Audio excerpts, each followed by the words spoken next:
believe it or not, guess who was just voted one of the top 25 funniest people in America? Well, he is. Dave Attell. I've always said this about Attell, man. Dave Attell got voted the top 25 funniest people in America. Howard, he's one of the best comedians of all time. He's actually, in my opinion, and also he's actually a well-known auto asphyxiator. Really? Well, that's true. That's why.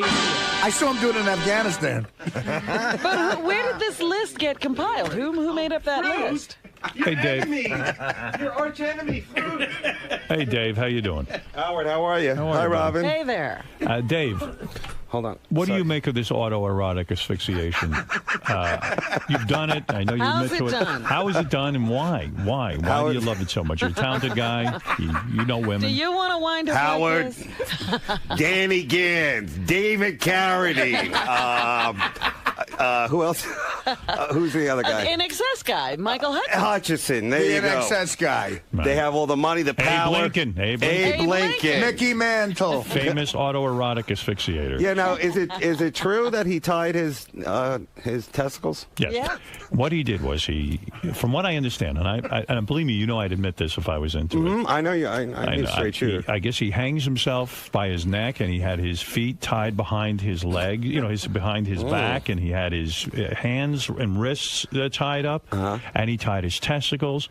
And, masturbation to me is something you just want to get over with quickly because it's so disgusting. Yeah. I mean, I don't think you want to make a whole evening out of it. Remember the other day you said in 8 minutes you were done, and when you're tying yourself like this takes a long time. Right. This was in Thailand, right? Thailand, yeah. So they call that over there a McCain. Nice. Speaking of torture, Sam Simon is scouring the halls for poon and poker buddies.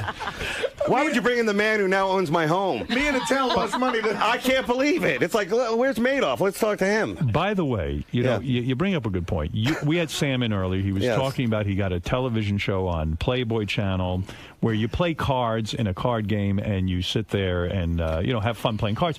But you hated doing the show, Sam's show. You felt you lost a lot of money, and you were there to be funny. Well, I actually won money, and Sam will back this up. That the last hand of my round, I won like $6,000, right? Which is probably Artie's money, since he was the only one who was being a sport and making it exciting by gambling without even looking at the cards. I kept going in blind sometimes. Whatever. Party time, Vegas. Attell took my money. So, go ahead. I'm sorry. So you went on the show, and you found it a very odd experience, didn't you? Well, I'm not a card guy. I'm more of like a bocce man. Do you play cards at all? I mean, you don't care about gambling. I have no personal connections. Right. No, I like to play, but I knew it was going to be like a scene when you get there and like Sam is like, I've never been. Have you been to his house or something like that? No, never. It's got to be one of those places like, oh, look, the original Constitution. I bought that. I've been, Howard. And he's right. There's artwork. Me and Frank Sebastiano wrote a sitcom with Sam. Right. Yeah. And we would write it at his house sometimes. Beautiful home. Right. He has artwork up there. Frank said to me once, fuck the sitcom. Let's just run out of here with one of these paintings and we'll be rich for the rest of our lives. So you went over to his house. And you... I've never been there. Oh, you've never been there? No, but I thought I'll take Artie's word on that. For it, yeah. So you went to do the show. Yeah. And it was a negative experience for you. Well, it was good and bad, but this is all I'm going to say is that I thought we were coming in and like the poker shows that we were playing for a charity. Right. We're just goofing around. And then, like midway through the round, I go, can I borrow money? I thought this was like a cute thing, hey, look at everybody's borrowing money. And then some kid, one of Sam's underlings, comes over and goes, you got to sign this because you owe Sam $3,000. Oh, my God. Me, Mr. Low six figures a year, owes the guy who invented, what did he do again? The Simpsons. The wheel. The Simpsons. Right. Everyone. The wheel. So where's Sam? Is he out there in the hall? Yeah. Well, I'm sure those cupcakes are gone by now because Sam will just take whatever. He's out there giving trippers Attell's money. It is Sam, it's a funny concept if I can bring you in for 1 second. I would have punched him that night if I didn't know he boxed. All right, he's a boxer, Howard, so watch it. It's a funny concept that you invite all these guys who have talent into your TV show. Right. And they sit there and they are basically trying to help you out. Right. It is a weird thing to leave owing you thousands of dollars, I know it's a card game. You can get my money, too. But This is the thing I don't understand. Yeah. Like, Howard, if someone invited you to play poker on TV, right? Let's assume that you think it's for charity, and I don't know how that is possible. Right. Well, maybe because of that 60 Minutes speech about you and your dog world that you created. At the end of Comic Relief, people didn't know Zamuda money and stuff, and it's in your head. Wouldn't you ask some questions like, what's the charity? Is it my charity? What are you doing? I can't articulate this. You can figure it out. Well, Howard can't. But like, would you ask, like, how do you win? What are we playing for? No, I think what I would do is I would say, listen, this is going to be kind of a touchy thing. I'm inviting all my friends to help me make a hit television show so that I can make money. Yeah. And then they leave owing you money. See, it's just, it comes off weird, but I mean, I think the show's Dave great. Attell made money. I did make money. You can go on YouTube and watch this guy flop a straight and play it so masterfully. Yeah, it's on YouTube. You can't believe it. Yeah, I'm the only bitch in the room. One guy that shouldn't be complaining is Dave Attell. But Sam, don't you get it? I mean, it would be one thing if it was for real money and it was a level playing field. We all don't have millions of dollars. Like, all right, Artie has some money, but he's a published author and a great Francis Ford Coppola annoyer. The rest of us, we're just scraping by. Right. You know, by the way, you doing that was like me telling Elie Wiesel a joke. I was like, what are you trying to get out of this guy? Hey, listen, man, I'm doing my job. I hear you. He's working for a living. Sam's game tomorrow night on the Playboy Channel. Wait, Sam, don't leave. Don't leave. Why? You want to talk some more, Dave? Would you like to talk to him? Or you want to confront him, or are you done with him? Yeah, I want to confront him. All right. I will cut you. Do you have cards right now? Yes. I'll play one hand against you for $5,000. Okay. All right. Why are you doing that? I don't know. I think that would be exciting. Yeah. No, don't do it, Howard. You do what you want. I meant something. Whatever. No. He's lost. No, but Sam, I wish you all the luck on the show, and I do think it was a fun time because the guys, we did have a good time, and you did set it up. It was really good, but it was just like I don't know about you, Artie, but I felt totally out of my element. $500 to start with. 500. 500? Yeah. Is that it? What did you take? 3,000? 3,000. Yeah, but Sam pulled $500 out of his ass and gave it to him. Yeah. I have a feeling, Sam, you just like were with one hand tied behind your back and that whole thing. Like, were you trying to not win? Because I figured you and your friends could just like win amazingly. You play all the time, right? Yeah, I know how to play. Yeah, he knows how to play. And you do too. No, but you know what, Sam? You guys know how to play, but it's not fun. Like, serious poker is not fun. I know it looks fun on TV when you see those guys wearing the hat and the half Indian and the trucker just sitting there. Well, that's because you're seeing professional pokers. Yeah, poker it's too players professional. Yeah, right. I also turned down Lance Armstrong's bike riding race for charity. But you know, you'd have to give a ball. All right, Sam, we're going to watch that show. Okay. And it's going to be good. All right, Dave, listen. Sam, how does it feel? Well, I don't want to burn a bridge with Sam. No, Sam. There's no bridge. Sam's never going to play with you again. That's all. You sure? All right. Dave, let me just tell you that you are now Entertainment Weekly's 25 funniest people in America. I think that was 10 years ago. But don't act like it just happened. Yeah. Oh, it just happened? Yeah. Congratulations to you. I'm on deck to host the next Tonys. Because it was 10 years ago. Mm-hmm. Does that change your life in any way? When people see you're 25 America's funniest guys, it didn't really change your life. You didn't get the I'm a has-been. Let's get to what you want to talk about. I'm a has-been. I paid full price. By the way, you owe Sam $1,500 for that appearance that you just made. You owe Howard $8,000. How good looking is Sam?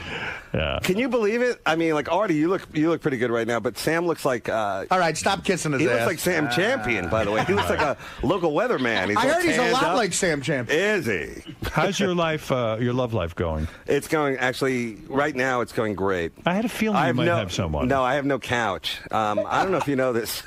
What happened? Howard, when was the last time you were single, like when you had to decorate a place? Oh, well, when I got divorced, I moved into the city. So how'd you do it? And I had to decorate my own apartment. I was actually excited about this because I never, as an adult, actually decorated my own apartment. But I hired a guy who worked with me, and I gave him some ideas, and then he helped me with it. You know, I couldn't do that on my own. I wouldn't know how to do that. So you went with the, may I say it, the gay decorator. That's right. First. Yes. I did that too, but then I realized I'm decorating for a situation which I hope never happens in here. Which is? A gay interlude. So then I got this great lady, Mary Lou, and the problem is I keep getting these couches. Like, this is a beautiful little couch here. Right. But when you think about it, if you're going to lay on this couch with like a lover or whatever, this is not this is not enough room for the skanks that I pick up. You need like an extra, like a pull-out. Right. They should make them like, you know, whatever. In a way, chubber friendly or something. In a way, you make a good point. Why hire a gay decorator when you're a heterosexual male? You would like to find out what a woman would be attracted to. Is that correct? Or the best of both worlds. Sam, can you come in here? So what happened? You had to decorate your apartment for real? You're not just making a joke? I'm not making a joke. I mean, I've been doing this for like 2 years now, and I keep like getting couches and then getting rid of them. Why? Because they're not comfortable? Well, because I'm the Henry VIII of couches. What does that mean? I just keep like, I don't you're understand. out of here. I don't like it. It upsets you. Yeah, and I give them to like family. And I gave my last couch to my mom, and she's like, "Oh, it's sticky." Do you? Are you getting girls on the ice creams I was eating on there? You know, Robin is walking around with a couch on her arm right now. Did you see that? Would you like this couch? What is that? What happened? I fell. She broke her wrist rollerblading.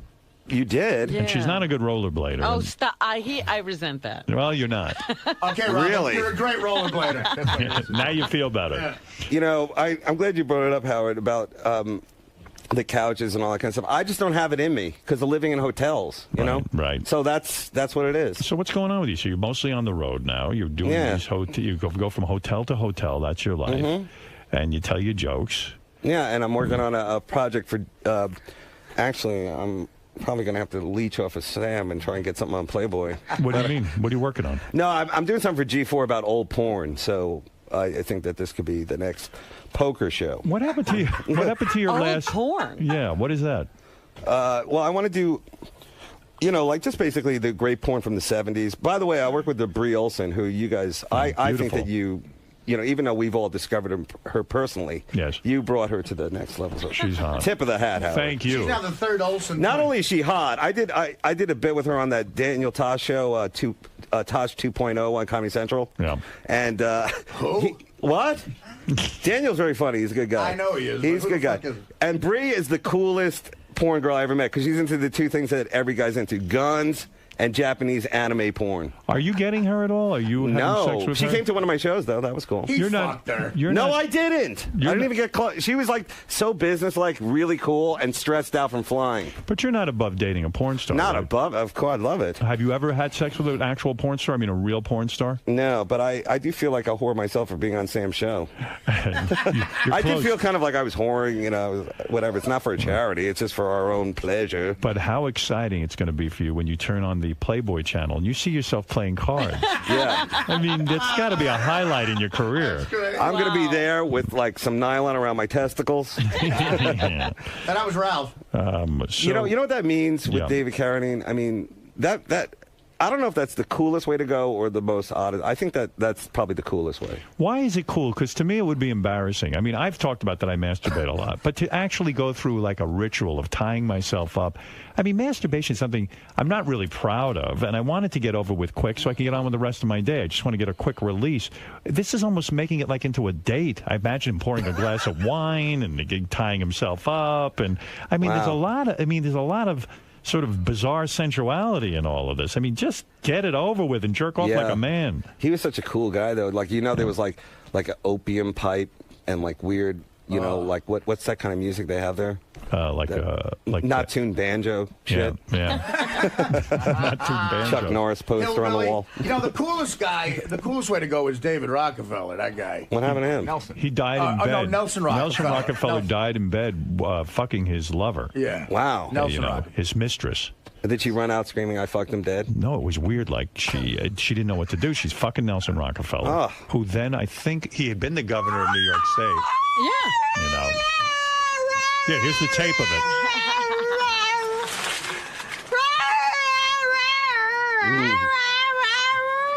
You bring up a... And she was on top, and she made that sound? That's right after she farted. What happened was he was on top of her. He was banging her. Yeah. And then he died. I guess he had a heart attack or something. And then there was, Nelson Rockefeller laying on top of her, one of the wealthiest men in the world, world-renowned, conservative guy. Well, actually, he was kind of liberal, wasn't he? Yeah, he was a liberal. He was a vice president at one point. That's right. Absolutely. And when was this? Was this 70s? Yeah. I think it was when I was one of the top 25 comics. Richard Pryor had a great joke about that. And what did he say? I think it was about him. He goes, motherfucker came and went at the same time. That was a cool way. But why do you think that autoerotic asphyxiation might be cool?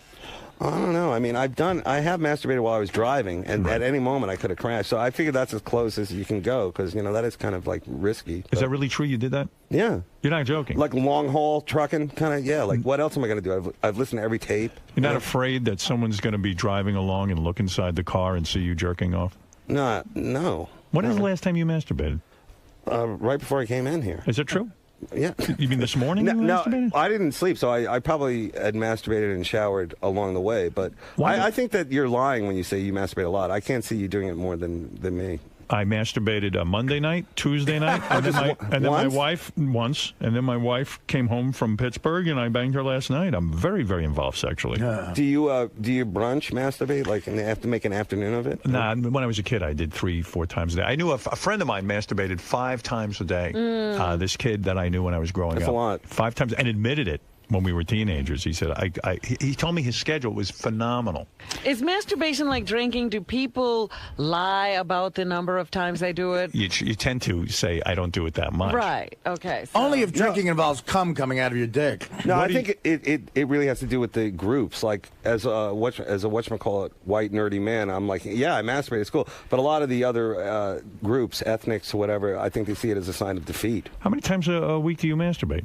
A week? I don't know about week, but I'd say I put in my time, like 2-3 times a day sometimes. How often is Sam Champion on? 2-3 times a day? Yeah. You like when I'm in that road, like in that mode. No kidding, you're tremendously virile. Well, I don't think I'm virile. I think it has to do with vitamins, but... You think you're taking a lot I do. I definitely do 2, like 1 time a day for the pleasure of it. And then there's that, like, I got to get to sleep, and then like, it's calming, It is. It's like nursing without a breast being... But does it ever occur to you that it needs to be better than it is? Like, you got to go hang yourself in the closet? No, I'm not. That's not my pay grade. I don't have that kind of imagination. I mean, like, sometimes, like, I'll masturbate and smoke. That's kind of cool. So I feel like I am a prostitute. Yeah. That's amazing. French whore or something. Robin, how often are you masturbating now? Girl masturbation is way cooler. A couple of times a week. No kidding. That thing on your wrist looks wet. That is like you a haven't masturbated factor. since you broke your wrist, I bet. This, no, that would be great. Do you do it in too much pain. Howard, do you ever do it in the shower? Or? No, that's not my thing. So, yeah, I heard you say that too. That's weird. I've done it in the shower, but like I have this shower curtain with all the presidents on it. Yes. So it's really hard because they're like looking at me. Doesn't turn you on? No, and when the water hits it, it looks like they're crying. Look at him.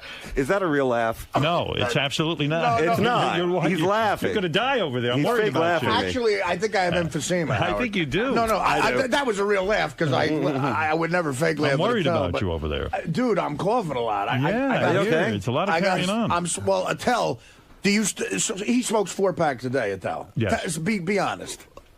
I got 2 on me right now. Yeah. What are you doing? In Afghanistan, it was crazy. Why are you smoking so much? Howard, as a professional poker player, you don't want to let your tail out.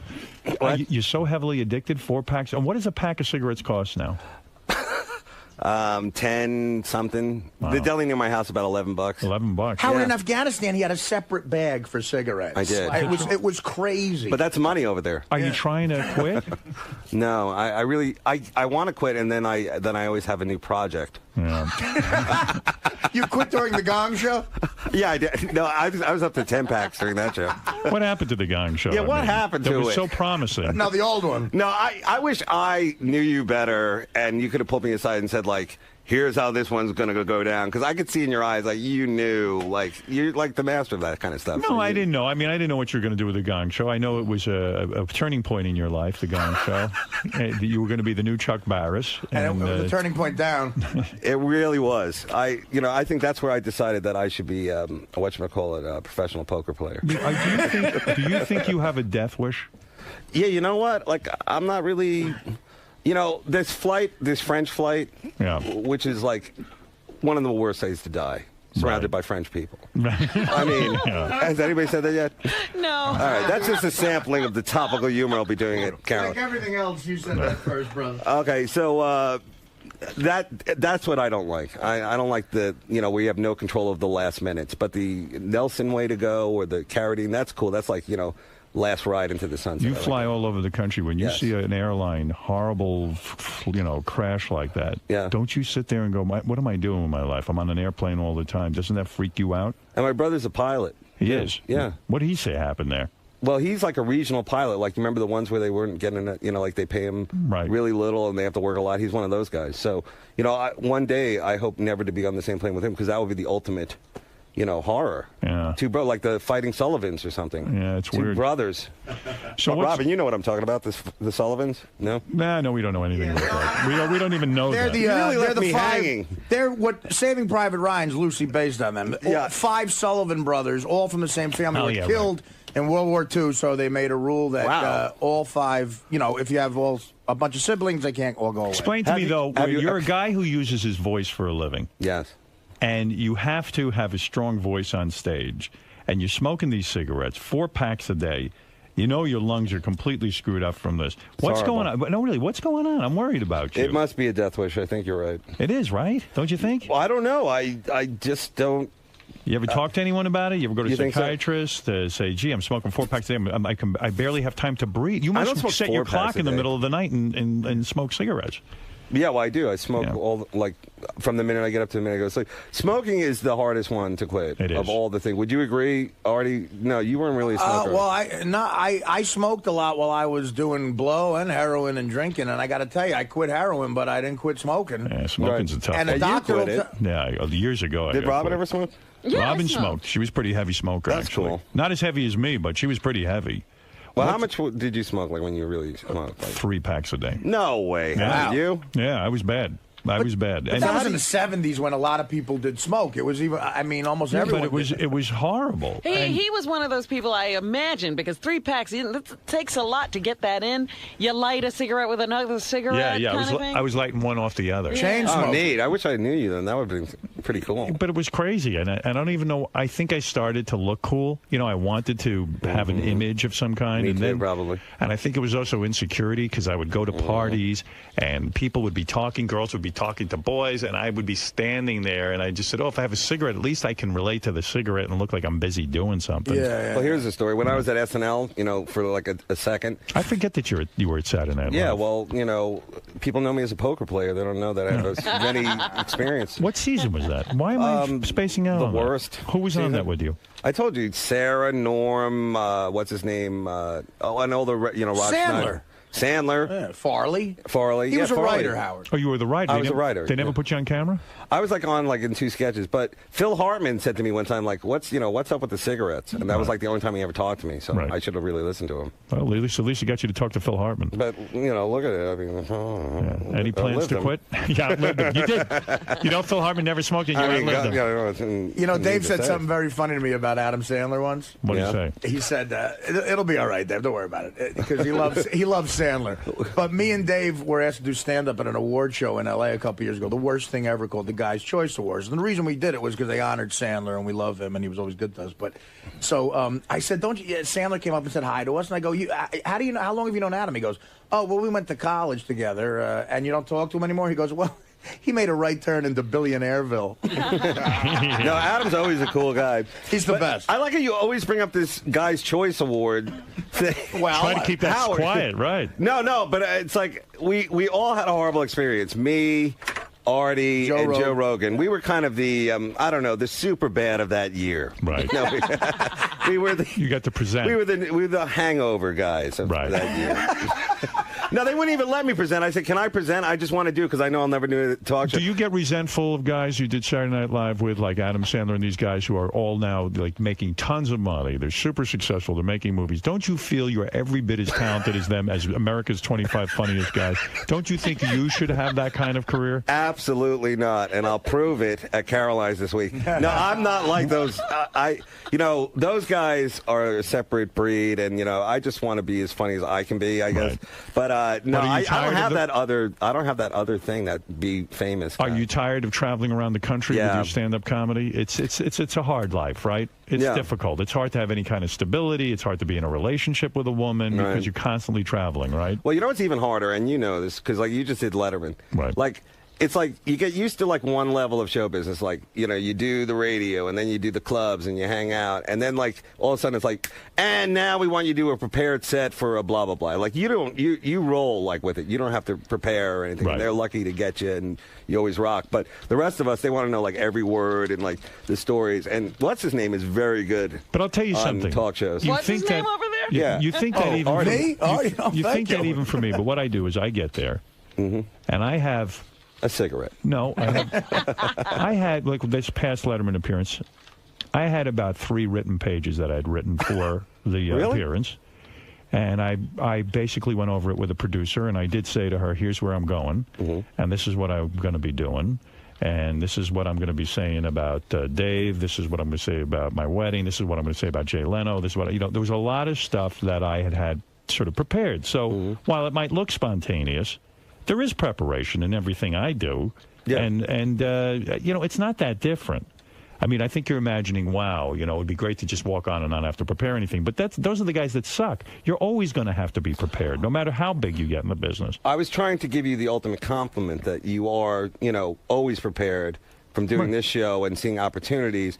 But you totally took a shit all over me. And again, you fucked up a relationship. Took a shit all over who? Over me. No, I'm sure you prepare. I know there's a lot of work goes into doing the show. Right. But I'm just saying that the cool thing of seeing you and a Letterman is that he's a master of rolling and like leading and all that kind of stuff. And you're a leader, but now you're a guest. So that's got to be a little more pressure on you. Yes. But you're very cool, and he lets your energy go to where you're supposed to go. He lets me do my thing. Right. It's very organic. And that's a rarity on the talk show circuit. You don't nowadays. like the part now where, because you are very good at what you do, and then it's sort of, what you're saying is you resent going to a talk show, and then they sort of over-prepare you, and they don't trust you to do your thing. And it's a lot of preparation. It is a lot of preparation. Craig Ferguson, no preparation. They said, just come in and let's hang on. Right. And he's cool that way, because I was used to like, okay, I got a story about flying, and, of course, food is, like trying to keep a TV clean. That's another thing that really is hard. Right, yeah. But it's a lot of work, and that's why, like, when you get to see somebody get to do it really well, and that was really good. Thanks. His spots are really good yeah, too. Terrific. No, but again, Howard, you're an enormous star. What Dave is saying, I understand. I know there's preparation, but with me and him on a talk show, it's literally verbatim. Like sometimes the guy will go, like you'll tell him a story on the phone, he'll have it written out, he'll pitch it to Letterman or Conan or whatever, and then you go in and you change a word, and he goes, no, don't do that, because he thinks you're going to say, Yeah, I know. Yeah. It is weird, and well, what are you going to do? I'm glad things are going sort of well, I guess. Howard, this is a pleasure. Where we are. He doesn't like the road. He'd really rather be doing something else. Is that where we are? Guys, his mother finally has a couch. Isn't that a hopeful sign of the economy? I don't know. Dave leaves, I get depressed. I really do bum everyone out, don't I? Try being with him in Afghanistan for a week. Boy. Me and Dave had the... Artie, are you ready to roll for the next one? I'm going, man. North Korea. We're bringing that kid home. We're bringing her home. We're going to get the Lings home, but I might call you because I think something's in the works. Really? Yeah. How scared do you think that girl is right now in North Korea? That's Lisa Ling's sister. Yeah. She must stand out like a sore... If they do release it, we better make sure it's her. That's all I'm going to say. I'm with you, Dave. It's so good seeing you. Well, thank you, Howard. You Dave Attell, everybody. Dave. Way, where's that Sam? Noticeable difference in Artie, though? Yeah, he looks good. Real How long's good. it been since you've seen him? About 80 pounds ago. Really? Yeah. So he's almost... Sam, don't get over here. I'm sorry I had to make you the foil in that. Can I just say something? Oh, thank God. About both of these two cats. No, first about Attell, and then about Stan. Am I the only one who's wearing the proper... There's a story about Eric Clapton saw Jimi Hendrix playing guitar once and went home and wept because he knew he could not be that good. And I had the same feeling the first time I saw Dave Attell do stand-up. And then I saw Shuley, and I said, I'm getting into this business. The great Sam Simon, if I could write like him, I wouldn't be getting up at 4:45 every day. I'd be banging models in Malibu. Salute. Thank you, Artie. Anytime I can help out your segment. Yeah, really. We're gonna get Attell that couch, man. We're gonna have the Dave Attell's couch. What did you think of the fruit platter today? It was a little tough. Are you doing this? Is it a statement or something? I'm not eating. I'm eating fruit until they release Link's sister. Dude, that joke. We better make sure it's her. It's not her. Sam, did you hear that joke? About Lisa Link's sister? He goes, boy, she must stick out like a sore thumb over there. He goes, if they release her, we better make sure it's her. And then I was going to say, you know, because she's smiling and has hope. What'd you say? She's smiling and has hope. And all her holes doesn't smell of turnip soup. I can make fun of North Koreans all day long. I hate them. I love that I had to explain the Sullivan Brothers Super fan trivia contest. Guys, are you ready for this? Oh, yeah. Oh, I'm absolutely pumped. Been listening all my life. I'm ready. We're a little worried about my age, but I'm ready. Anyone nervous? I'm very nervous. Why are you nervous? Just being in the studio with Howard. You think it's going to be tough being in front of him, in front of Robin, Artie, all the guys? Yeah. What about Matt and Steve? Is that a factor? I would have said that before, but Artie just came in here and Gary and talked to us. So I'm not that nervous. Calms your nerves a little bit? Yeah, the only one I haven't really seen is Howard and Robin. I've met everybody else, so. I think it's absolutely a factor. You can, sit at home and get every question right, but when you get under the lights and that sort of thing, you'll do stupid stuff. Yeah. All right, guys. Good luck today. Thanks, man. All right, the following superfans are true superfans. They have gone through the mill, Robin. Okay. They were all part of Mutt's Superfan Roundtable show. They had to compete against other superfans in order to get here on the final destination to find out who the true superfan of the year is. Let me introduce you to Matt, Steve, and Gina. Hello, everyone. Morning. Hi. Morning. Anybody have any nerves? Matt, how are your nerves? Why am I not hearing you? Once again, I have screwed up. All right, go ahead. Why am I not... talk about your nerves. Are you nervous? You know what? I was nervous walking in here, outside, walking into the building, but once I got inside, everyone was so cool. Like, Artie and Gary came into the green room, talked to us. All Artie right. gave us a DVD, signed it. Matt's from Boston, I take it, when you say Addy? Yes. All right. Steve, what Artie. about you? How are the nerves? Doing pretty good. You're all right. Not, absolutely. Not a big deal to be on the radio. Yeah, it's old hat. Okay. Gina, what about you? Hi. Hi. Nerves are shot. Nerves are shot, a little bit Done. nervous. Yeah. Try to stay calm. This is a big deal. This is for $5,000. Matt, what do you do for a living? Are you independently wealthy, or could you use $5,000? I could use $5,000. do you do? I own a snack distribution business for Utz potato chips. Oh, nice. I hear you guys make a pretty good living. Yeah, it goes good. Yeah. It's all gluten-free, too, Robin. All the chips are gluten-free. Yeah, I like the unsalted Utz. Yeah, they're very Robin good. does not eat salt unless she's in France. And I got a baby on the way. Salt in France. even. On your French fries? They do not salt the French fries All in right. France. I keep telling you that. Good for you, Robin. And, Matt, I wish you luck today. Steve, I'll get back to you in a minute. Steve, what about you? What kind of living do you make? I'm a photographer. I run 2 moto photos in Jersey. So portrait photography, digital imaging, that sort of thing. $5,000, that would come in handy. Yeah. What would you use the money for if you win? Buy somebody an iron lung or All right. kids on vacation, something to that Gina, effect. what about you? I'm a human resources consultant.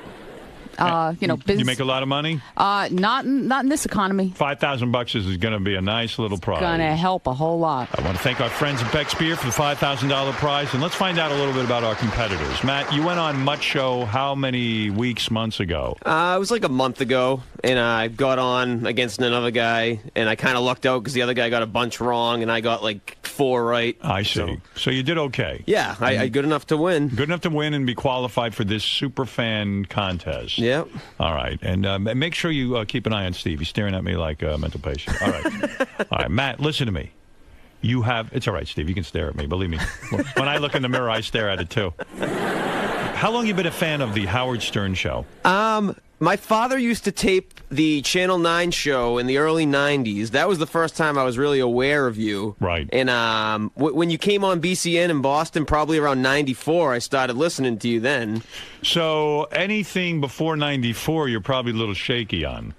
Most likely, but I mean, a lot of stuff you have talked about over the past 10 years, so, you know. Steve, when you hear a guy started listening in 94, what does that indicate to you? Is he an easy opponent? I laugh at him. You do. When did you start listening? I've actually been listening since NBC. NBC years, wow. Literally in the past 15 years, I think I've missed one show. One show? Yeah, maybe two. Gina, do you laugh at a guy who's only been listening since 94, or are you in the same boat? No, I've been listening since WNBC, since you came to NBC. So you have a real distinct advantage over Matt, don't you? I do, but I'm very nervous. Matt, what's the problem? Your headphones not working? It's going. I can hear you in and out. Yes, well, that's what usually happens around here. Scott's been setting up for about 2 months, and I don't want to get him in trouble. And there's always a problem. All right, let's get back to you, Matt. I hope this doesn't distract you too much, even though everyone's working on your headphones while I talk to you. But the show moves on, as you know. It's a very professional show. Is that a little better on your headphones now? Yep, so far, so far good. Good, all right. Let's talk about the fact that you once went to see Artie at a comedy show. You're such a fan, you went to support Artie. 7 years ago, Comedy Connection in Boston. And Artie yelled at you during the show, isn't that right? Yeah, I was drunk, and it was right after that Tiger Woods bet that he made. Where he bet $5,000 Tiger Woods wouldn't win. Right. And I kept yelling out Tiger Woods. I was being annoying. I yelled out Dirty Work. I yelled out Mad TV. And then you were like, dude, it was funny the first time.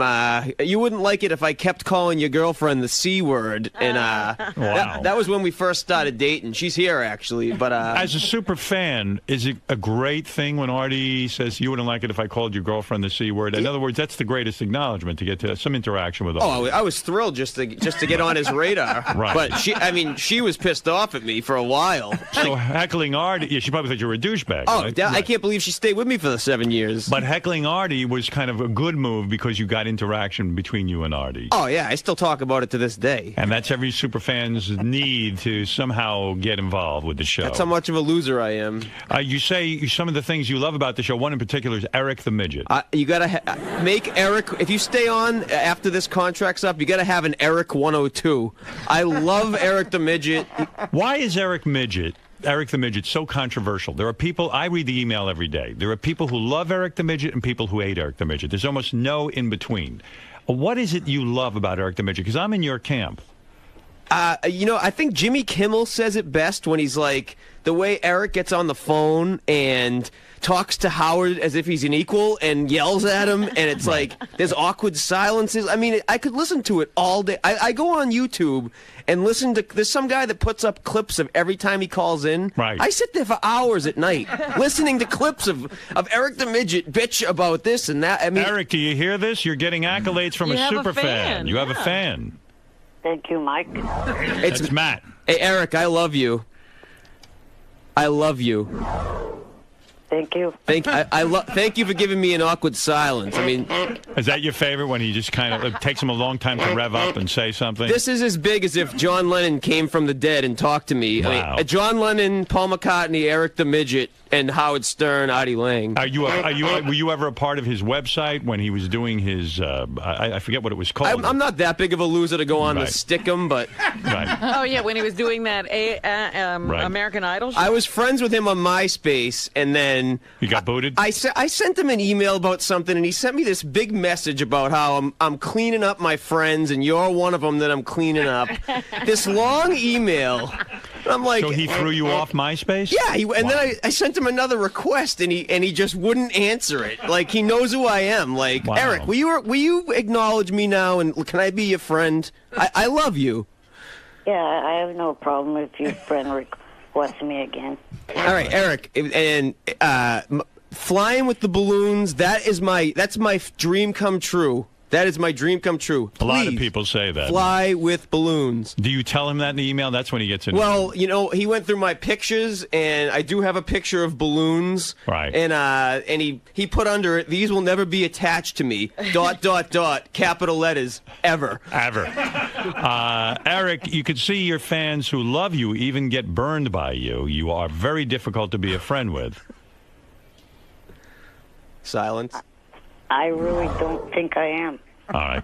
Eric, before I move on, because this is a big contest, I know you were on hold for a while. Did you have something you wanted to say? Yes, I was on hold to say sorry to Artie for last week. Ah. Wow, that's very nice. Apology accepted, Eric. Thank you. Wow, that's a big deal. You know, Eric had been a little rough on Artie because Eric was looking forward to making his stand-up debut. Well, no. That was the original reason. But I was getting one side of a two-sided story, and the one side I was getting was making it sound like Artie was ripping. All right, you know what? Even Matt is having a good time right now, and he loves it, and he's felling as you tell your story.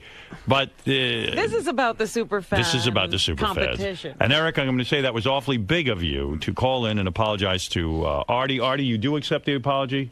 Absolutely, and I would never rip anybody off. I'm very professional. What are you eating right now, Artie, so people know? Bacon and eggs. Bacon and eggs. Oh, Eric, accept me. Matt Ryan. I love you. Yeah, Will, and before he lets me go, good luck to you in this contest. Hey, thanks, Eric. All right. What about the rest of you? Steve, are you an Eric the Midget fan, or are you one of those people that just can't stand when Eric calls in? I love to hate him. He's just so ungrateful for everything you've done to him. Just annoying. So he's annoying. The annoying midget. There you have it. Yeah, Right. I mean, if he said thanks once in a while, I'd be a lot better with him. Did a call like today earn a lot of points for Eric with you? Absolutely, in the hate column. Again, first of all, he wished Matt good luck. Who cares about Matt? You know, Right. it's all about me. Thanks, Eric. Gina, are you a fan or not a fan of Eric the Midget segments? How can you not be a fan of him? You I like mean, it. even if you hate him, you have to be a fan of him. Right. He's All right. great. Eric, those are good reactions from the super fans. And we'll talk to you again at some point. He'll be mad at me that I just hung up on him. You also, Matt, to finish up, you got to meet Hank the Angry Dwarf before he died, which is a huge thing. Yeah. To meet him was really special. It was like a week before he died. Right. And you have a girlfriend who is 7 months pregnant. You're not marrying her? You're just going to knock her up and not marry her? Well, we've been together for 8 years. It's like we're married. Why won't you marry her? Because neither one of us believe in marriage. Oh. She never really has. I had you talking for 10 years about how not getting married, and then... But, I mean, I don't know. He left you high and dry, right? Well, you know, we're in love, and she's here. She's 7 months pregnant. We're going to name him Jacoby. Why not Howard? I mean, why? You know what? I said that, and she scoffed at the idea. Really? She didn't want to do it. I don't know. But, you know, I don't understand why more I'm talking about super fans. Why wouldn't they name their children Howard? Emily, if you're listening, I mean, Howard Stern himself is saying it, so. Yeah, really, I request that. All right, let's find out about Steve. Matt, thank you and wish you luck today. Thanks. Steve, similarly, you are a super fan. You went on Mutt Show how many months ago? Again, about 3-4 weeks ago. 3-4 weeks ago. You competed against how many people? Just one. Just one. Did you kick this person's ass or was it close? Unlike Matt, I got 5 out of 5. You were like right on target. Oh, absolutely. It was not a problem for you. Sure. Right. And any years of the Howard Stern Show, you were very, very with it. You know about the NBC years. Absolutely. You know the Channel 9 years. You know it all. All right. And it said in your notes that you're such a super fan that you plan your vacations around the show's schedule.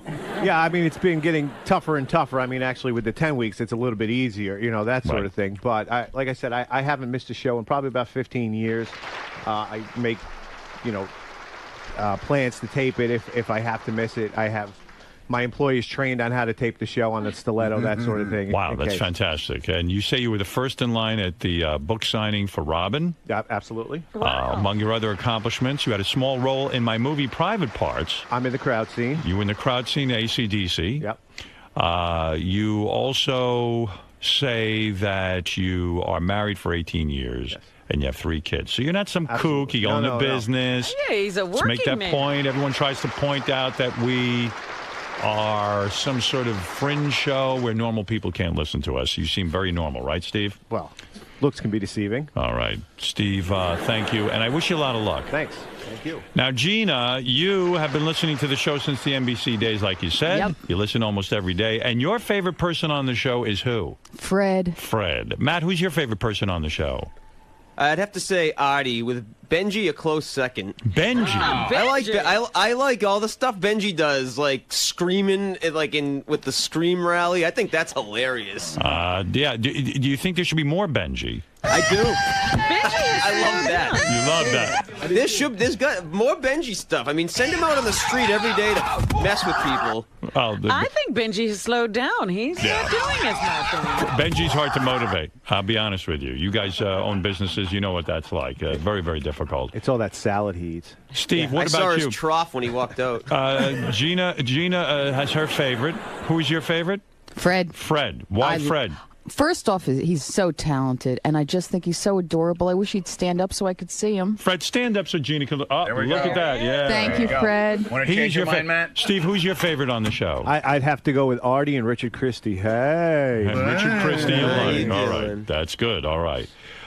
You go to the Killers of Comedy shows, Yes, Gina? I do. You've met Beetlejuice. Many, many, many times. What was that like? As you know, on Howard TV right now, the Beetlejuice reality show is in full swing. We're on episode number 4. It's getting very, very high ratings for us. It's awesome. Yes. It's definitely awesome. What was it like when you met Beetlejuice? I've known Beetle for years. He's such a sweetheart. Is that a big deal to a superfan to attach yourself to a whackpacker where they get to know you? I don't know if it's become a little bit more than that. Like, he knows me when he sees me. Right. You know, I mean, I'm friends with Bob Levy, so I kind of see them outside of that whole realm of comedy shows, too. Do you feel that you are a bigger superfan than Matt and Steve just based on your associations with, let's say, Bob Levy or Beetlejuice because you have personal relationships with people also from the show? because I live close by and I get to go to a lot of... I was at Beetle Bash a couple of weeks ago. Oh, you were at Beetle Bash? I was at Beetle Bash. I mean, I've been to a lot of... And how did you do when you were on Superfan Roundtable? How many weeks ago were you on? I was on 2 weeks ago. And how did you do? Did you just trounce your competition? I think I did real well. Yeah, did you get all 5 questions right? I think I got 4 out of 5. All right, that's not bad. I missed one. Steve, you got 5 out of 5. Matt, you didn't do as well. I think I got 3 out of 5. All right, well... Steve sounds tough, I'll tell you. Yeah, Steve looks awfully confident, Gina. Are you most worried about Steve in this competition? I'm not worried about anybody. All right. I'm the young buck in this thing. Yeah. They're both older. All right, it's time to play. It's time to find out who's going to win the $5,000 and who has the bragging right to say they are the #1 super fan in the country of the Howard Stern Show. Let me tell you how this is going to work. I'm going to ask you a question. You write down your answer. When I say put your pens down, you must put your pens down. And then I'm going to ask you for your answer. We're going to start out with some easy questions. They're each worth 5 points.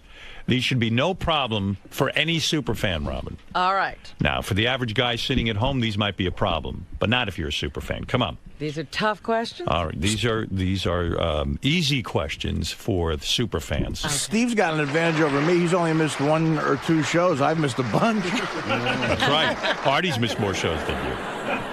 All right, here we go. We're going to start with an easy one that concerns Robin.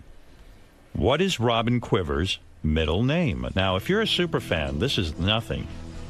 Everyone is writing quickly. Matt looks like he's scribbling and then crossing out. He's drawing a little bit of a blank. I'm having a spelling problem. Don't worry about spelling so much. You don't have to spell it right, as long as we get the idea. Steve's pen is down. Gina's pen was immediately down. Matt's pen is now down. All right, let's go to Matt first for 5 points. Matt, what do you have? Ophelia. Ophelia is correct. Let's go to Steve. Steve, what do you have? Ophelia. Ophelia is right. And Gina, what do you have? Ophelia. Ophelia is correct. Everyone has 5 points. Everybody on the board. All right, here's another easy one. How many children does Howard have? This is only for 5 points. It's an easy one. How many children does Howard have? All right, let's go to... Steve's still writing. All right, Steve. I get a feeling Steve is bragging by actually writing the kids' names down. Right, I think so. I think that's what's going on. All right. Gina, what was the answer? 3. 3 is correct. Steve, what was that you were scribbling down? 3, Deborah, Emily, and Ashley. That is correct. And what do you say there, Matt? 3. 3 is correct. Okay, everyone has 5 We're points. on radio. Now, wouldn't it be funny if the next question is, what are their names? Well, let me tell you something. I mean, to know all 3 names is pretty good. In fact, you spelled Deborah wrong. It's Debra, but that was pretty good. You said spelling doesn't count. It does not. Okay, here we go. For a short period of time, Ivy Supersonic dated which member of the show? Now, again, this is very easy, Robin. Very easy. That's 5. The 5 pointers. I'm surprised by the ease of these questions. All right, I'm going to go to Steve first. Steve, what do you have? Benji Braun. That is correct. Let's go to Gina. Benji. 5 points. Benji. 5 points for Matt. There you go. And Steve is such a super fan, he wrote down Ivy's cell phone number, which is pretty incredible. All right, and one more easy one, just to show people how good you guys are. Here we go. Who from the staff once claimed to have received blowjobs from over 80 women? Someone on our staff received over 80 blowjobs. Well, he actually didn't receive them. He claims he received them. We don't know what happened. All right. Everyone is putting their pens down. Let's go to Matt first. Matt, who did you say? John Hine. John Hine is correct. 5 points, Steve. John Hine. That's right. And Gina. John Hine. John Hine for another 5 points. Everybody's on the board with 20. Everybody's perfect. Everyone is perfect. But let's move on to the 10-point questions. This is exciting. This is Superfan Trivia Contest. All right. That was great. Fred's some genius, huh? All right, here we go. These are for 10 points. They get a little bit harder. Let's see how you all do. What breed of dog is Howard's dog Java? All right, let's... what breed is Howard's dog Java? As you can hear by this music, Robin, it gets a little more intense. Yes, yes. The intensity of the music indicates the harder question. That the ante has been upped. The ante has been upped. All right, let's go to Gina first. Gina, I had a dog named... Now, this is kind of a tricky question because everyone knows I have another dog. Yes. But what kind of dog was Java? A lab. A lab is correct. Let's go to Steve. What does it say? Golden Retriever. Golden Retriever is wrong, Steve. And let's go to Matt. Yellow lab. Yellow lab is wrong. It was a black lab. Oh, come on. I could have just put lab. No, the judges, you put the color. I think the judges say it's wrong. It's wrong. Should have just said lab. Keep things vague. Matt. Well, now we have someone in the lead. Gina, you're in the lead now by 10 points with 30. The boys both have 20. Steve, what went wrong there? Brain fart. I mean, come on. I talked about that dog for years, Matt. Come on. That's after you. I took a shot in the dark. I shouldn't have written the yellow, though. All right. Here we go. This is going to get harder. It ain't going to be easy. Which web temptress did JD ask to have her dog eat peanut butter out of her pussy? Oh, boy. Wow. Let me repeat that because even I had problems with that. You butchered that one. Which web temptress did JD ask to have her dog eat peanut butter out of her pussy? In other words, JD was on the air, and he was into this, going to these websites, and he would ask women to do disgusting things, and we found out he was asking women to put peanut butter in their pussy. And have a dog eat it out? Right. It was really weird, and this was not on the air when he did this. He would ask women to do disgusting things like possibly fuck them. All right, let's go to Gina first. Gina, what do you have for us? Pussy fur. Pussy fur is wrong. Let's go. That still leaves you in the lead, though, with 30 points. Steve, do you want to tie this up? That would be kissy fur. Kissy fur is correct. Wow, close one, Gina. Matt, come on, get in there. Put cookie puss. Cookie puss is not right. Cookie puss, I don't know where that came from, but... All right, let's get you guys on the board. Matt, you have 20. Steve and Gina tied with 30. Ooh. Very impressive game. So much more, and we're not even at the big top categories for the real hard 25-point questions. So let's start with another 10-pointer. AA stands for what? AA stands for what? Matt is scribbling. Steve was very quick on the gun. Gina, very confident on this one. I can tell, Robin, by the way they're writing their answers. AA. You've heard him on the show. All right, I'm going to go to... He's a super fan. I'm going to go to Matt first. What does AA stand for, Matt? Awesome Angelo. That's 10 points. Let's go right to Steve. Awesome Angelo. Awesome Angelo is correct. And Gina? Awesome Angelo. Awesome Angelo is correct. Isn't that impressive? Well, you all have interesting scores. Gina and Steve in a dead heat at 40, and Matt has 30. Who is going to win this, Robin? Who is the super fan? Well, it's still anybody's game. It's anybody's game is correct. Let's go to Matt. Matt, what do you think of the super fan so far? Well, I think that they're older than me and they've lived in the New York area longer. I don't Is know. that why you're behind? I'm the underdog here, I guess. All right. Steve, is he just whining a lot? Wow, I missed the point. Gina, are you feeling more confident now that you're tied for the lead? Are you relaxing? I'm relaxing. Yeah. All right. Matt on the phone, what do you think of these super fans? Hey, I gotta tell you what. This is the most intelligent group of people I've heard on your show in a long time, Howard. Really? I give it up to Mutt, man. You picked some people that are pretty awesome. Yes, These guys are... Mutt did a very intensive screening of these people, and he did a very, very good job. Let's get back to the game. We have one more 10-point question for you, and then we're going to get to the 25-pointers. This is to find out who listens to the show, who is the biggest super fan. Guess that last guy didn't hear the Francis Ford Coppola interview. Which current staff member once got a call from Howard when he was in the hospital with cancer as a kid? Believe it or not, one of our staff members got a call from me. He was a child. He had written me a letter, and I responded to it. Wow, you guys didn't take any time on that one. Which current staff member once got a call from Howard when he was in the hospital with cancer as a kid? I'm going to go to Steve first. Steve, what do you have? Will, or young Will. Will is right. Let's go to Gina. Will. Will is correct. Matt? Will Murray. Will Murray is even more correct. Wow. Robin, come on. Give it to the super fans. I got to say, they are on their game. Okay, now it gets down to 25 points, and we're finally going to have a winner. This Matt is a breathing big hard. question. We're talking about a $5,000 prize for the Superfan Trivia Contest provided by Beck's Beer. Beck's, our good friends, give us $5,000 to present to someone. Beck's Beer, discover the taste. And now the real men get separated from the boys. Sorry, Gina. That's okay. You know what I mean. Matt, Steve, and Gina, you've come this far. It's anybody's ball game. Matt, you're only behind by 10 points. Matt from Boston. Haverhill. Whatever. Steve and Gina. Close enough, tied Matt. with 50 points. It's anybody's game. Here we go. I'm going to really test your knowledge now with some difficult ones. What year was Butt Bongo Fiesta released? Wow. It was one of those best-selling videos. We did a pay-per-view special around it as well. It was a #1 pay-per-view special. It was a #1 video. What year was Butt Bongo Fiesta released? If you don't know, it always pays to guess, because you're not penalized for getting the wrong answer in this game. I see Gina very confident, Steve shaking his head, annoyed with the question, Matt shaking his head, just ready to vomit. And I'm going to ask you to put your pens down. All right, let's go to Steve first. Steve, you're shaking your head.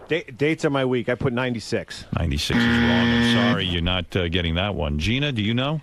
Dates are week 2, but I think it was 89. 89 is not correct. Let's go to Matt. Matt, did you get this one? 1990. 1990 was off by 2 years. Oh, 1992. I almost said 92. That was a tough one. Damn.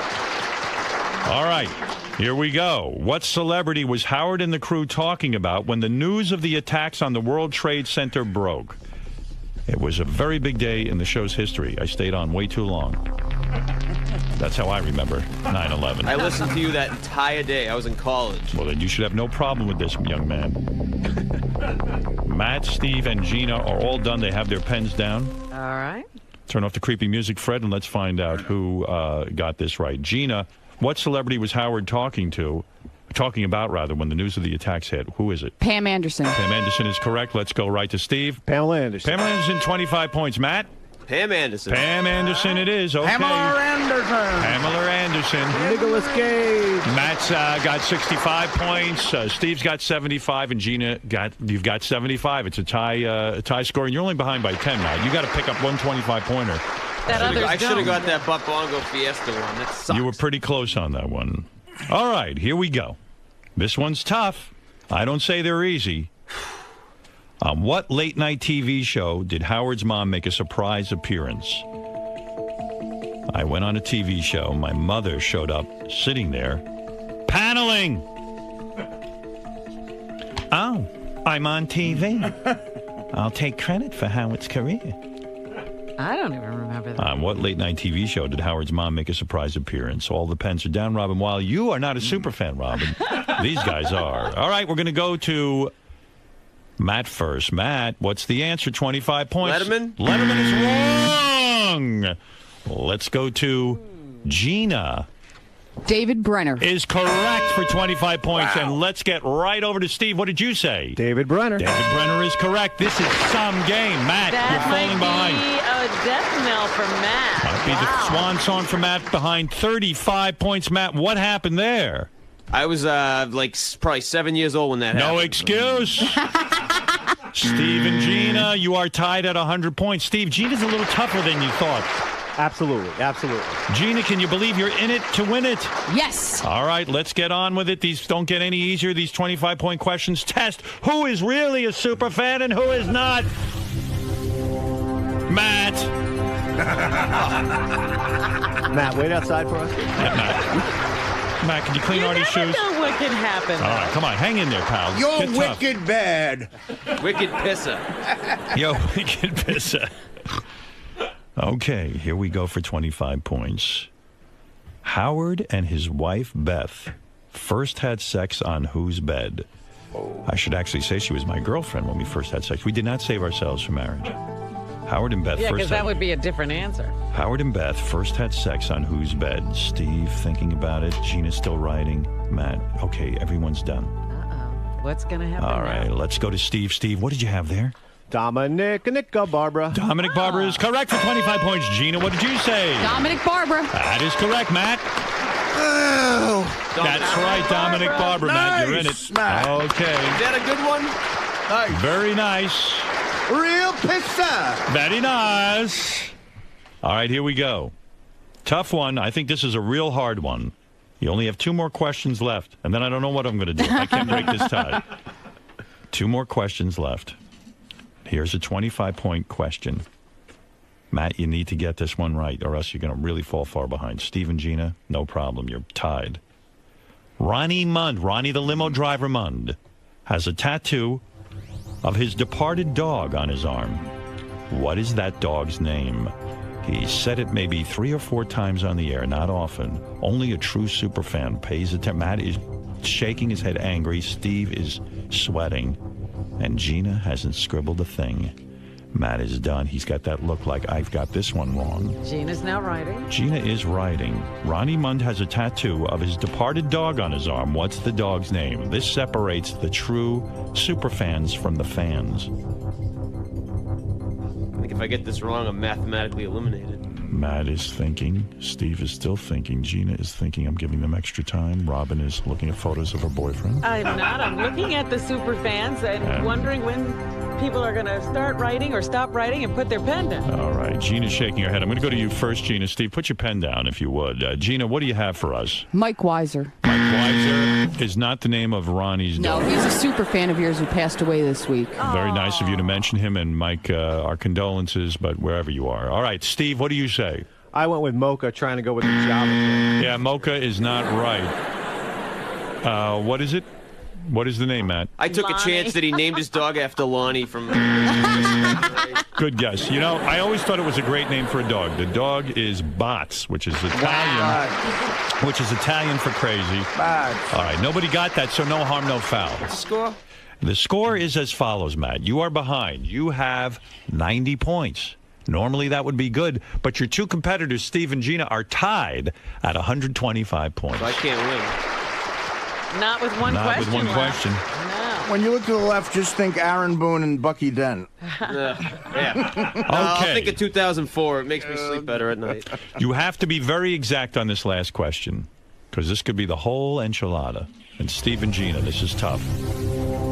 And you got to be precise. What is Vinny Favale's official job title? Oh, dear. What is Vinny Favale's official job title? Now, I'm going to be a little bit lenient on this, but not much. Really think it through. What is Vinny Favale's official job title? Now, if you're a super fan, you would, of course, know who Vinny Favale is. But do you know his title? If you were a casual fan, you might not even know who that tiny cherub is. All right, here we go. Matt laughing, knows he's out of it, but still playing along like a true super fan. Just happy to be here, Howard. Right. That's the attitude of a loser. Steve? All right, Gina, you done? All right, here we go. Let's go to Matt first. He can't technically win, but he's still playing, and I admire that. I put head of public relations? That's why you're not winning. No. Unbelievably wrong. All right, Steve, you're tied for the lead. This could be it. Let's see what you've got. Let's analyze it.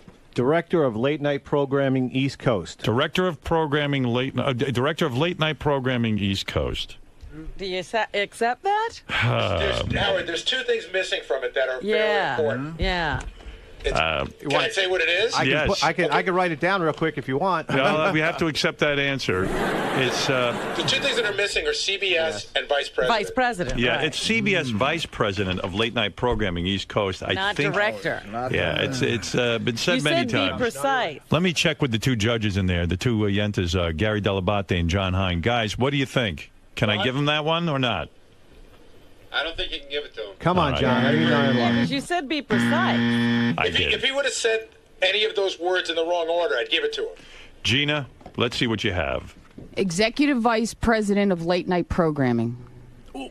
Missing CBS. She's missing East Coast. East Coast is crucial. If I saw East Coast or CBS, I'd give it to you, Gina, but I can't. That's crucial. Neither one of you get it. CBS Vice President of Late Night Programming, East Coast. Because West Coast would mean something. Yes. Well, I do need a tiebreaker here. You got anything else? All right. Okay, I'm going to whip out one that I think should be a tiebreaker. I hope this is it, because I'm running out of questions, Robin. I'm embarrassed to say. But, okay, here we go for a tiebreaker. And to figure out who gets the $5,000 from Bex and who really is the king of all superfans. You, whose name we will hail if you win. It's either Steve or Gina, truly, of all time. Here we go. Matt, play along because we love to hear your accent. From Haverhill. Okay, here we go. What movie did Howard and his ex-wife Allison see on their first date? I've mentioned this in my books. I've mentioned it many times. I just read Private Parts. I can't think of it. Matt, calm down and think. That's why you run into trouble. And in fact, because this is a tiebreaker situation, you could at least redeem yourself with this one. My ex-wife is from Haverhill. Family from Haverhill. You should know this. I do know that. All right. But that's not what we need from you. Let's get this one going. What movie did Howard and his ex-wife Allison see on their first date? Think about it. I've said it a couple of times on the air, and I wrote about it in Private Parts. Any true superfan would use that as their Bible. All right, put down your pens, and let's go to Gina, who is nodding her head. What did you have? I don't have anything, Howard. Nothing. I just reread Private Parts, Not too, even to prepare for this, yeah. All right, sorry, Gina. Steve, what do you have? Come on. Stab in the dark. Rosemary's Baby. Not right, but a good guess. Pays to guess. What do you have, Matt? I put Butch Cassidy in the sun. And then I wrote a little note to Emily. I love you, Emily, and Jacoby. All right. Robin, you know the answer to this, don't you? I do not. It's my baby. I know. Go ahead, Fred. Lenny. Lenny, yes, the movie Lenny Bruce. Benji knew it too. Starring Dustin Hoffman. Yeah, that's a statement. And Valerie Perrine. Valerie Perrine. He don't really know. That would have been a good Mega opportunity. cheese. It's mega cheese, Jamie. That's right. You still have a tie. We still have a tie, so I'm going to go to another tiebreaker. We might be here all year. Well, that's one way to keep us from going on vacations. We never get out of this game. Okay, I'm giving you another tiebreaker. Super fans, put on your thinking caps.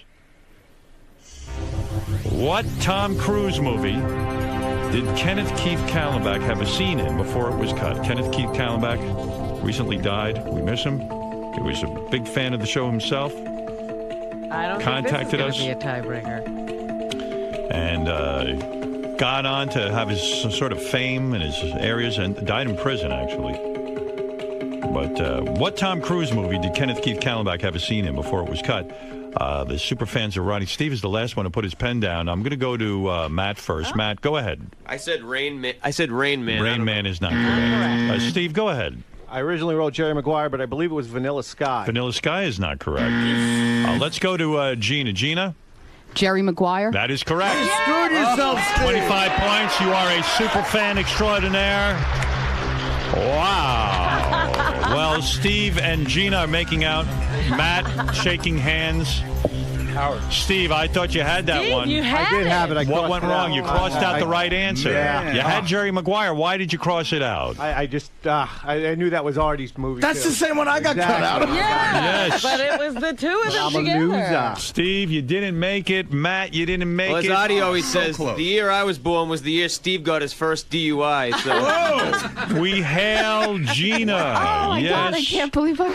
Very beautiful Gina, who hangs around with Beetlejuice and Bob Levy. She hangs out with all the Whack Packers. Gina, what's your last name? Wasik. Wasik. Gina W-A-S-I-K. Steve, what's your last name? You did well. Ashoni.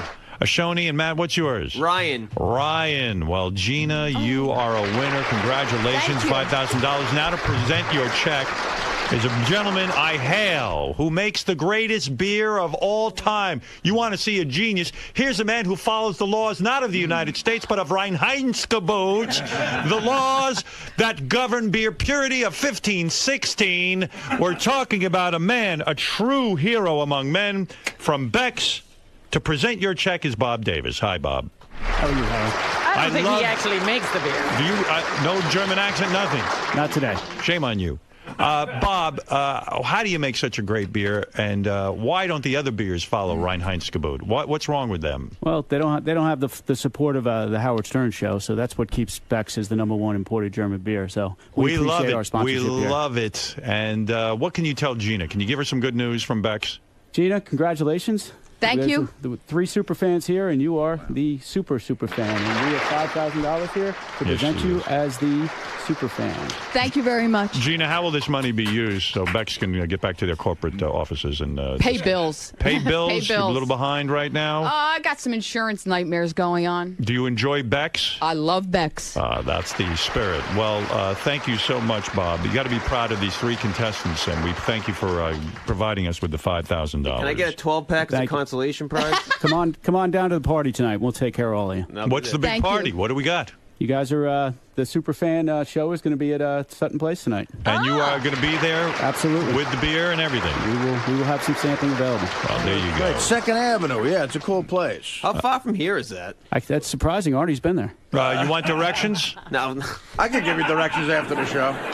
I'll tell you what, for Steve and Matt, because you guys are good sports, and, listen, Gina got the big prize from Beck's. I'll give you some a lower cash amount if you would like. I'm going to give you each $500 cash and a $500 Steven Singer gift card, courtesy of Steven Singer Thank Jewelers. you, Howard. That's awesome. Visit IHateStevenSinger.com. And if anybody needs to see me, I'll be jumping out of any window I can find for the next. It was a big deal to lose this. Yeah, huh, Steve, I really my thought pride, you had my it. pride more than anything. Gina, you were nervous going in. You were afraid, as Steve admitted, and now... Oh, yeah. I mean, I've been very, very nervous. And, I've got to thank Mutt. I mean, he's had me on the round table a lot. My husband, Joe. You know what I like, Gina? Everyone always thinks of the Howard Stern show, oh, it's all guys, always listening. The true super fans are guys. Gina, you've proved them all wrong. I like that a woman won. What do you think, Bob? I think it's great. Thank you. There's not a whole lot of us out there, but we're a strong...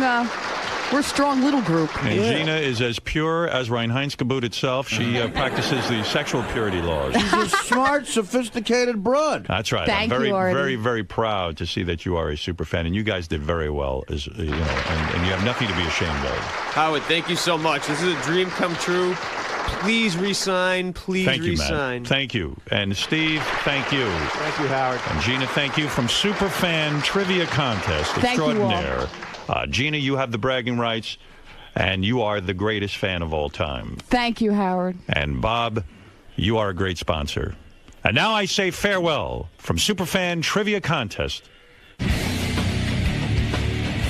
Hey, I'm the guy that screwed everything. Nice to meet you. Oh. Steve, what happened, dude? Oh, I had it. Oh my God, the pride that I am. Yeah, go laugh over it. Oh my God, I had it. I wrote it down, and like I said, I just can't believe what I just did. I can't. You should always go with your first answer, and oh my God, there's no words to describe what an idiot I am right now. So What's up? What went wrong, man? Well, I mean, I'm 15 years younger than these guys. I mean, I'm from Boston. He was only on in Boston from '94, but no excuses. I don't know. I choked kinda. I didn't know some of them. I was like 7 years old for some of those questions. So, what are you gonna do? Just the fact that they've been around longer. Yeah, if I had any reason, that would be the reason. But dream come true to come up here. People have paid a couple $100,000 to sit in the studio, so just the experience is great, and Howard was nice to give the $500 consolation prize. So awesome, awesome, awesome. You guys have been awesome. Gina, come here. Congratulations. Thank you all. Hi, Lisa. How surprised? I love you. You're the best. Thank you. It's about you. So were you shocked? I'm shocked that I won. I was so nervous. I was so nervous. I mean, I've been nervous for 2 weeks. I've, I knew my stuff, but, reading private parts again and all of that, and it's nerve-wracking. What do you think of the questions? The questions were hard. I mean, the first few were easy, but believe me, those questions were very difficult at the end. The tiebreaker was... He had it. Those last couple questions. He had it. You guys either both knew it or both didn't. Yeah. Yeah. It was. They were.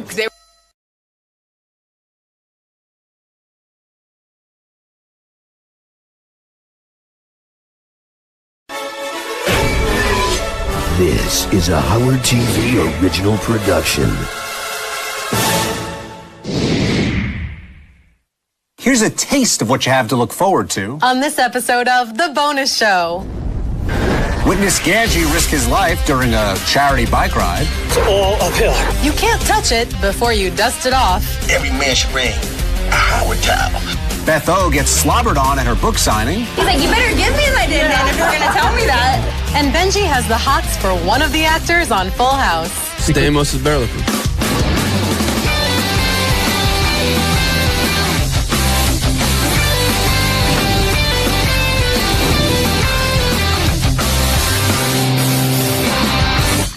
Hello, Stern fans, and welcome to The Bonus Show, a weekly update of all the great behind-the-scenes moments you can't see anywhere else. I'm Rachel Fine. And I'm John Hine. Thanks, Snook. And Rachel, by the way, you do look fine. Get it? It's playing your name. I get it just fine, Hine. Time to shine. Let's dive right in with a woman who's too cool for two names, Jewel. You look divine. Thank you. Thank you doesn't rhyme. That's where your setup is right there. Hey, Joel. Hey, how are you? Nice to see you. Sounds good. All right, You're good. a true professional over there. No, he's not.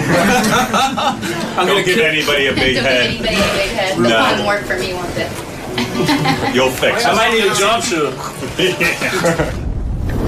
We've talked before about how incredibly athletic the staff here at the Stern Show is. That's right, John. And when it comes to people who look good in tight bike pants on our staff, one immediately thinks Ganji. Agreed. Ganji recently participated in a mass bike ride where he proceeded to breathe heavily over all 5 boroughs of New York City. Okay, going over the Queensboro Bridge, which was really tough because it's all uphill. So I couldn't talk then. But now I'm going to park this flat. So, looks awesome. I'm almost done with this bridge. At least we're on the flat ground now. I don't even know if you can hear any of this. But at least we're on flat ground. I don't have to walk home. Thank God. I think that was the last hill of the ride. Beth O's new book is causing quite a stir among the canine community. You mean because she spelled God wrong on the cover, right? John, that is purposeful. It's supposed to be a joke. Well, I'm sure God doesn't find it funny. Please help me. Here is Beth O at her book signing in New York. I can't. I'm buying these and giving them all as gifts to my friends. Write my name here. Thanks, man. You're wonderful. Oh, you did not. Thank you. Wait. Thank you for all your work you've been doing there. It's so nice of you to come and support me. We really love you on the Facebook page, Howard page. Oh, yeah? Stern Facebook super fan. I have to check it out. Want some din-din? He's like, you better give me my din-din if you're going to tell me that. We have Apollo and Walter. Yeah. Oh, my God. Are they related? They're licking each other. No, they're not. They're not. We were walking down the street and there was an adoption service and the little one grabbed his shirt and wouldn't let go. That's it. She or he? He. They thought it was a she when he gave him to us. And finally the vet said no to me. You can touch this. You want to touch this. Go ahead and touch this. John, what are you doing? MC Hammer song. I love that song. The song is You Can't Touch This. I don't want to, but if Feel free to touch this. Here are the inseparable MC Hammer and Emmanuel Webster Lewis from way back in 2003. Stop. Hind time. The Howard Stern Show's blast from the past. What do you got? No. You can't expose game before games should be exposed. This is only exposed for the TV show. This is all taped. He's not gonna know. I'm not gonna tell him. You go on Howard Stern, you should never worry about anything. Every man should bring a Howard towel. Let me show you how that works. Howard say something you wasn't ready for. Well, really, Howard. Howard, I really wasn't today. The Howard towel, baby. You got to have a Howard towel. Howard, I wasn't really there. It wasn't me. That was my shadow, caricature of me, man. Wow, that sweater Webster had on was circa 1987. I think he pulled it off. Now, Rachel, you and I are somewhat boob experts, wouldn't you say? How so, John? Well, I like them and you've got them. Actually, you've got them too. Sorry, this is leaning towards uncomfortable. No, not at all. You want uncomfortable, you can either unleash those puppies and jog 10 miles or watch this clip. The Howard Stern Show Creative Meeting. Sal? I wanted breast reduction, Howard. Would you be opposed to that? The guy sucking fat out of my tits? I'm not kidding you. I got tits, and if you get on my treadmill. Oh, and you also want that sucked out too. No. You're so vain. I got tits. Yeah, I was saying. Start at your stomach and work your way up. All right. You ever heard of a? I'm not. What are those? What do we suck the fat out of your tits and put it in your chin? And now, for the only thing John loves more than his wife, it's time for the wrap-up show. No. That's not the only thing. Wrap-up show, Pittsburgh Penguins, then my wife. Just kidding, honey. And Benji's loves consist of John Stamos, John Stamos, and John Stamos. In that order. So you think every woman in the world is sexually attracted to John Stamos? Yes. He's going to be so happy to hear that. You just made his day. He doesn't think he's good looking? He has doubts about his look? He's a very good looking guy. He's one of the best looking guys on the planet, but that doesn't mean that every single woman is into him.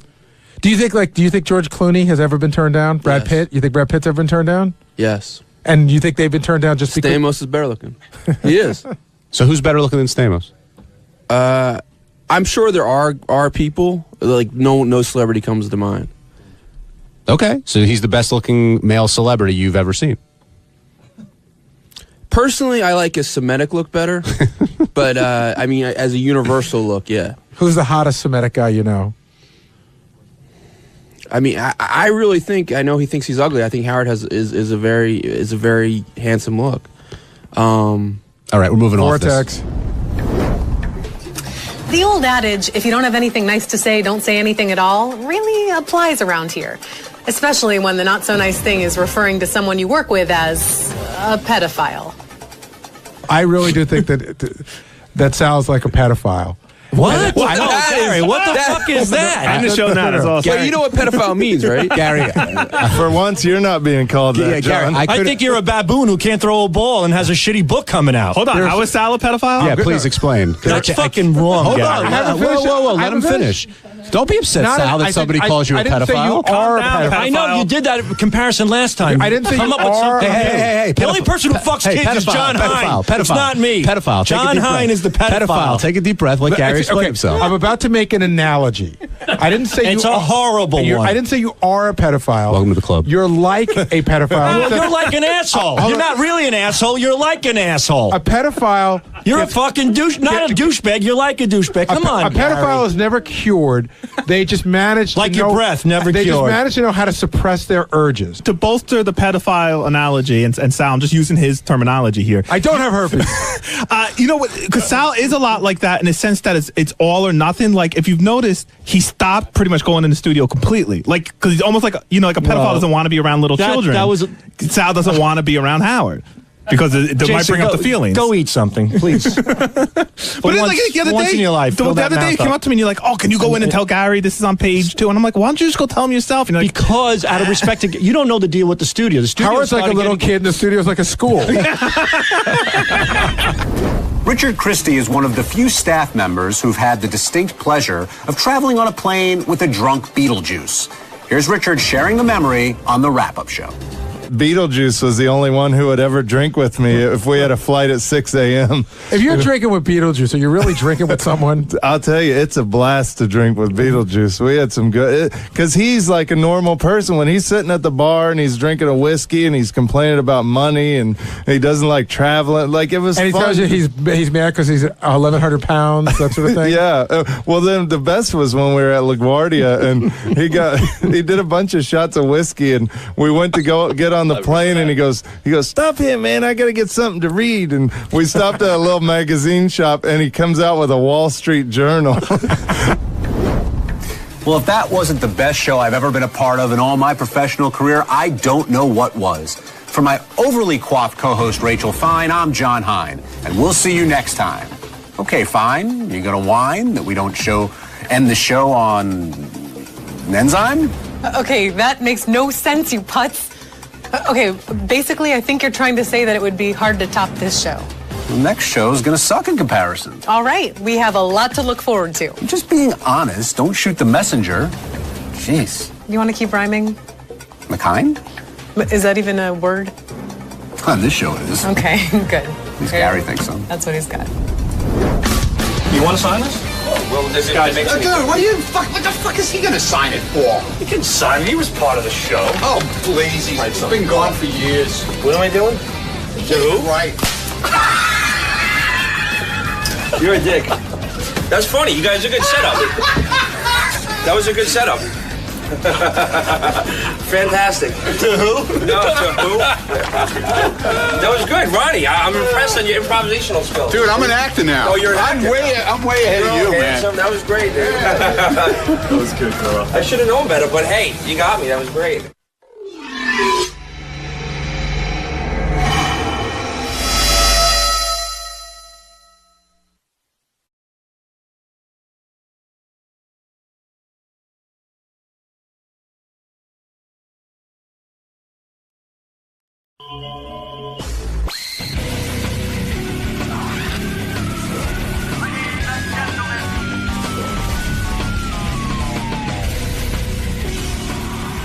Eric, the actor's on the phone.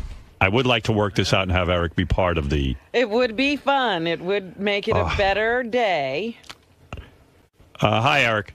Eric, I've received your letter. I would like you to be a part of the IQ test results today. I think it would be the honorable thing to do because you agreed to do it. Your demands, there's 2 I won't agree to. Here's what I see. I'll tell you what. Let me get the list of demands here.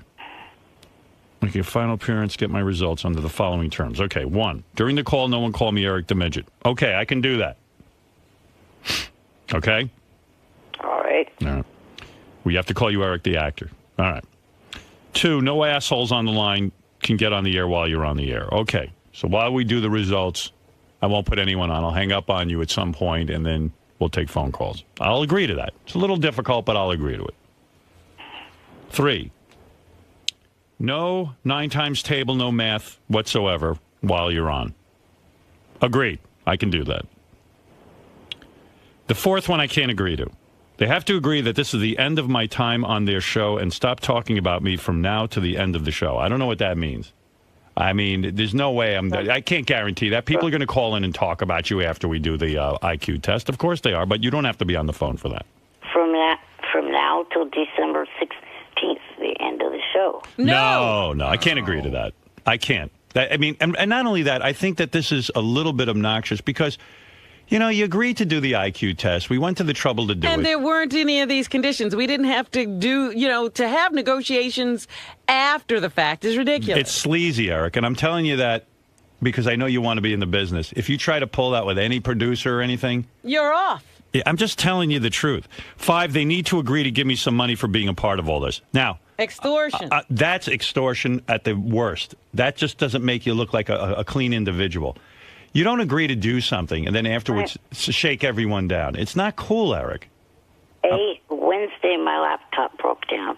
And B, it's Christmas time. I need some extra money. Eric, why didn't you say that at the beginning before you agreed? Why didn't you say to me right away, hey, Howard, I could use some money for the bit? You know I'm always generous with you. I've always tried to be a decent guy with you. But you can't shake people down afterwards. It comes off the wrong way. It's not fair. You can't agree to something, and it's just...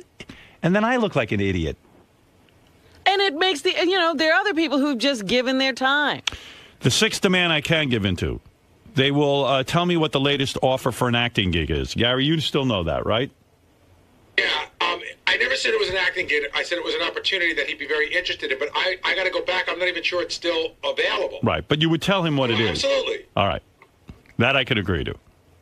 So I can agree to most of this, and I would like you to participate in it because I think that we have been honest with you, and I think we have been fair with you, and I think we went through a lot of trouble, and you were the one who wanted to be in this anyway. And just think of this. You will have your results right now as opposed to still having to wait for them.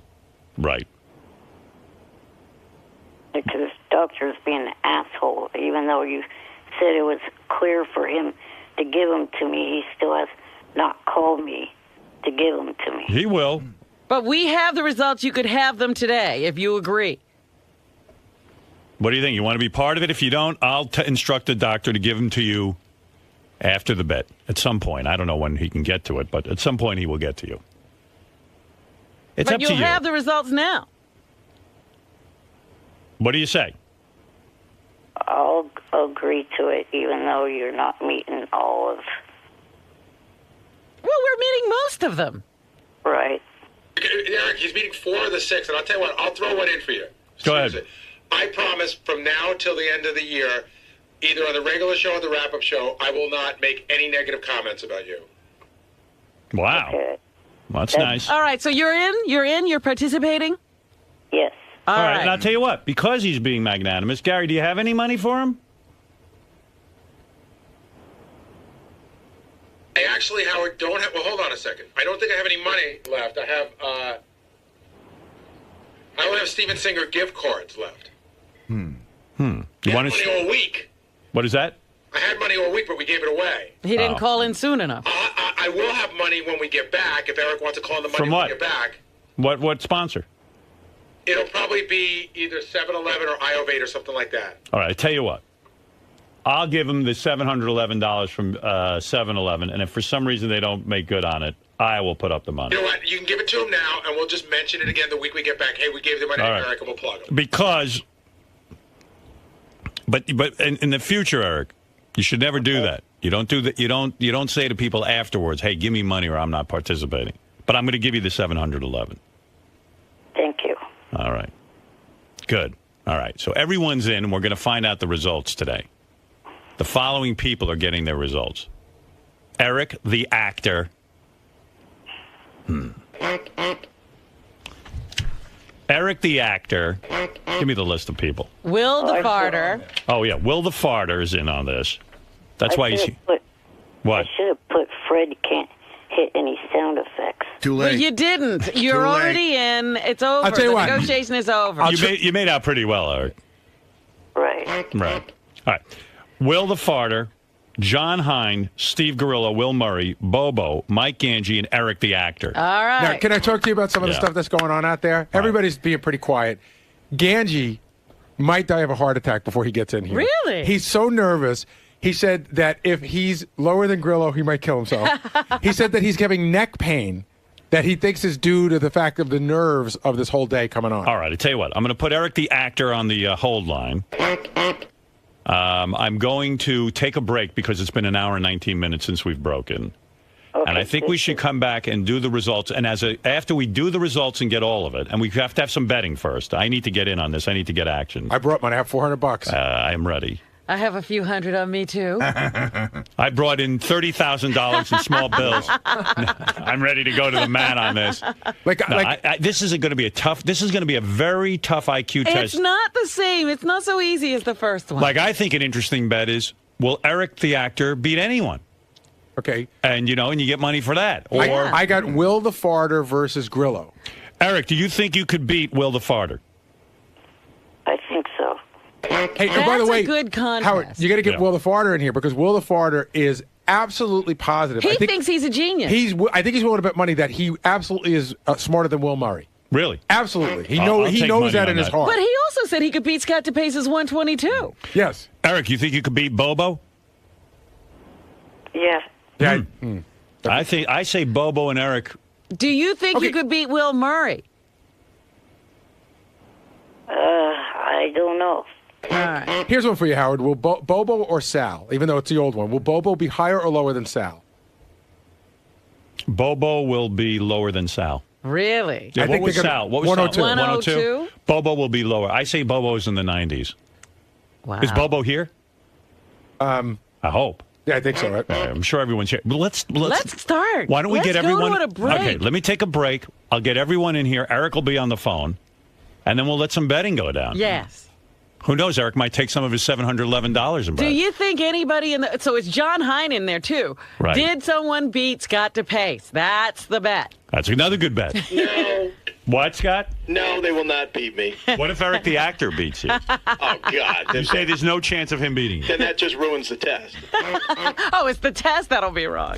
All right, Eric, I'll put you on hold. Okay. All right. Isn't this fun, Eric? See how much a good time you're having? Yeah. And I'm proud of you. See, now you're a man of your word. Yes. A man only has one thing. His word. I read that last night in my... What, are you reading the Bhagavad Gita? No, fortune cookie. All right. Eric, hold on. All right. So enthusiastic. Yeah, no, you're trying to, work up some energy over this? All right. Eric the actor, everybody. He's with us. That's right. Will the Farter? Steve Grillo. Bobo. We're here today to find out the results from our IQ test. It's going to be pretty ugly. Now, you guys have taken the test along with several staff members, Will Murray, Mike Ganji, John Hine. How are you feeling today? Are you guys feeling confident? How'd the test go? I'm feeling super stupid. Really? Oh, yeah, I'm telling you. It's going to be, I'm terrified right now. It's going to be so bad. Today might confirm some of the things Howard thinks about you over the years? Absolutely. Are you nervous about today? I'm really nervous about today. I can tell. You're nervous eating. Ganj, why are you so nervous about the test results today? Because, let me close this so it doesn't get hot, doesn't get warm. It's cold. Because I'm very nervous because when I took the test, I was extremely nervous, so I felt like I might not have done well. It was a very hard test. And, there's certain people here that you want to be ahead of because I feel like I'm smarter than them. Right. And if I'm not, if for some reason I do worse than them on, I'm going to give you an example, Sal. I'm going to feel like an idiot because Sal's an idiot. He's a lovable idiot, but he's an idiot. So I'm going to feel bad if I don't do as well as Sal, at least. Today's a big day, intelligence-wise, for you. Yeah, I'm going to finally get the results of the IQ test. My expectations are low. A lot of people think I'm putting on some false modesty or whatever. I know questions I missed on the test. I don't feel like I did well. I don't think I did poorly, but I don't think I did well. That doesn't mean that I didn't beat the pace, but I didn't do as well as I thought, as I would like to. And I feel that Will probably did the best. Really? Yeah. Will's a smart guy, and just in talking with him afterwards, I think he just had a good day, and I didn't. Mr. Murray, sorry, I didn't mean to startle you on your big day. Today is a monumental day in the story of Will Murray. A lot rests on these IQ tests today. Am I correct? No, you're incorrect. These results don't mean a lot to you? Nope. Liar. I'm not lying. How am I lying? I think these tests mean a great deal. If I do terrible on them, yes, I will be upset about that. How did the actual well on them? Mm-hmm. I personally believe no matter how well I do on those tests, John is a more intelligent person than I am. Jason is more intelligent than I am. Scott DePace is way more dumb than I am. And I don't care what this test results say. Those are my beliefs. What about you, Will? I think I did pretty well. I just screwed up in like one area pretty badly, but then all the other ones I think I did pretty well. So today you did bad on the saying your name part, right? Yeah, see my name part. Yeah. Well, today might prove that you're more than just a great farter. There's also some brains behind that gas. Yeah, absolutely. I believe that. I think I'm good in like the 120s. I think. All right, Bobo. Wow. Bobo, Okay, how let about me tell you? you something. That test was not a walk in the park by Right. any means. Right. All right. I just want to let everybody know right now. Right. The biggest thing today is to beat Sal with the 102 because I want to see him kill himself live on the air. And not only that, Howard put money on me, and no matter what it is, I don't want to let the guy down. I want to win. All right. So I'm figuring maybe coming in 110, 107. I don't know, something like that. But as long as I beat Sal, that's all I want to do. My main goal is to beat him right now. I try to beat Jeff the Drunk. Right? Because I think I love Sal, but I think he's dumb as a box of rocks. But. So there's a lot of personal pride and bragging rights on the line right Yes, now. yes. All right, gentlemen, good luck. Thank you. Thank you. We're all counting on you. Yes. Thank you. So this could be a great day, or it could go horribly wrong. Day. And if I'm gonna take a bet, it's gonna be a horrible day.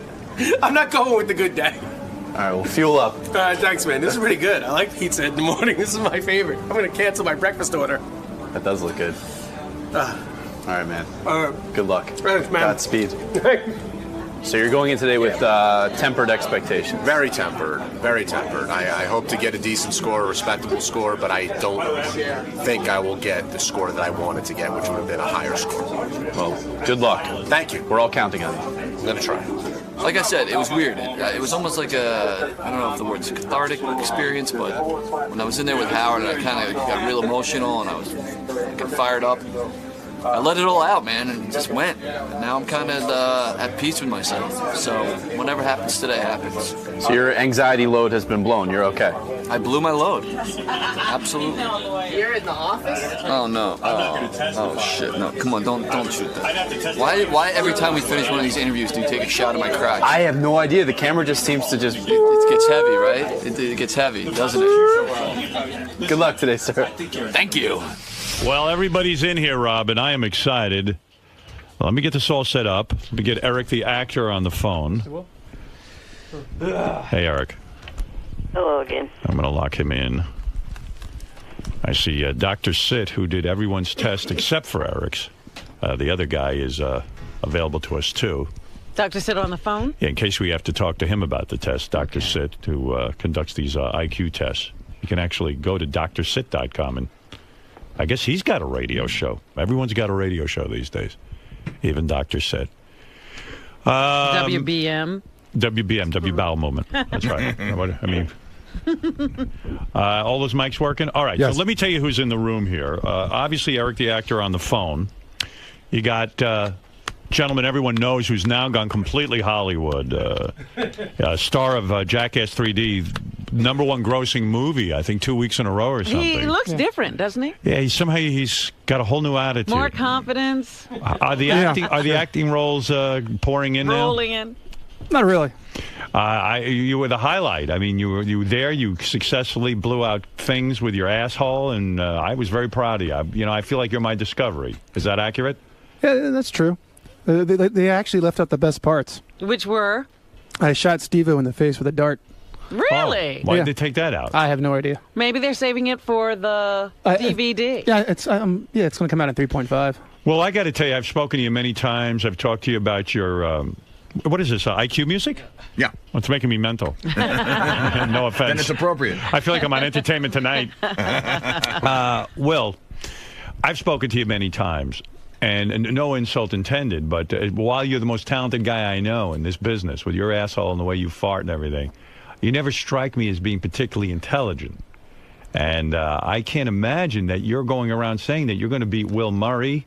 You're going to beat John Hine. I mean, you're full of confidence. I didn't say I'm going to beat any of them. I just said that I believe I'm going to get anywhere between a 115 and 125. Well, that's not true. You said several times to me you thought you were smarter than Will Murray. So many times you said Will Murray, yeah, that's one thing. But I'm saying I'm not going on saying I'm going to beat everybody. Just so you know, the doctor said when we took the test and we were preparing the night before, he said, whatever you do, don't do what Will the Farter did, which was sleep like 40 minutes the night before. He's like, that's the worst thing you could possibly do. And that's after he took the test. So clearly do the doctor... you think Will the Farter Will Murray, do you think Will the Farter will beat you in any way? No, I mean, are you concerned about him? It's laughable almost. He's an idiot. And do you think he's retarded? He could be borderline, absolutely. Yeah, borderline retarded. Fuck you. I'm just saying. Yeah. Didn't you? All your talent went to your ass. Were you good? Were you good at school? I'm just trying to get. I'm trying to get an idea because I'm going to bet some money on this. All right. Well, when I went to high school, Yeah. the 1 year I actually tried because the 1 year I actually cared, I got straight A's. The 1 year I actually cared. Right. So other than that, like I graduated with like a fucking C average. Sometimes I speak to you and I see like those dull eyes of like someone who's. I'm always fucking tired. Is that what it is? Yes, I'm always tired. What are But you? he said he had once taken an IQ test and scored in the 140s or something. No. It was like a 120 something. I think it was 127 on Really? online. So yeah. you would actually beat online. You said. Yeah, it was online. All right, but it's an indication of something. Yeah. He had to get something right. I only screwed up in like I think one part majorly, and then a couple of questions I screwed up. All right, so that is Will the Farter, who could be a long shot in this. Take this all in because I'll allow people to bet. Steve Gorillo, you are intern. Everyone always goofed on you, said you're stupid, you're retarded, you're this, you're that, you don't know what you're doing. Not at all. Do you think you're going to do well on this? Absolutely not. You don't? No, I have no confidence. When you were taking it, did you... I was a miserable wreck. My brain hurt after that test. Did you feel like you got any of them right?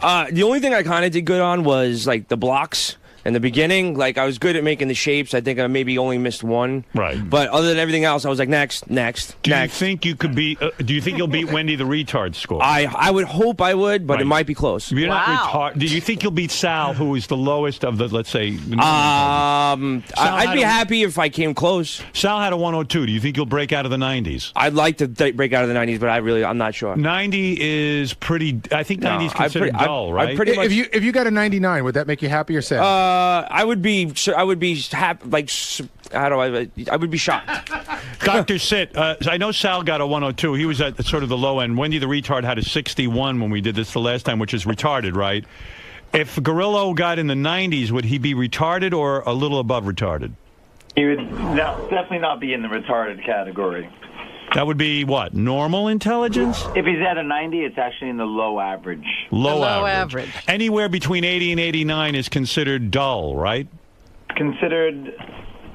You can use the word dull, but I would rather say it was, borderline. Borderline, all right. So, Steve, do you think you'll be borderline? I'd like to be a little above borderline, but I'm not particularly sure. Bobo, everyone's thinking you're really stupid, but I pointed out you were a driver's education teacher, right? That's right. Right. Almost 38 years. But does that mean he's a teacher? Right. Yeah, I'm a teacher. Does he go to teaching school? No, I've gone to a lot of... And you graduated college, right? No, I didn't go to college. I went to training schools. Training school, right. Vocational school. Right. So he's not a teacher.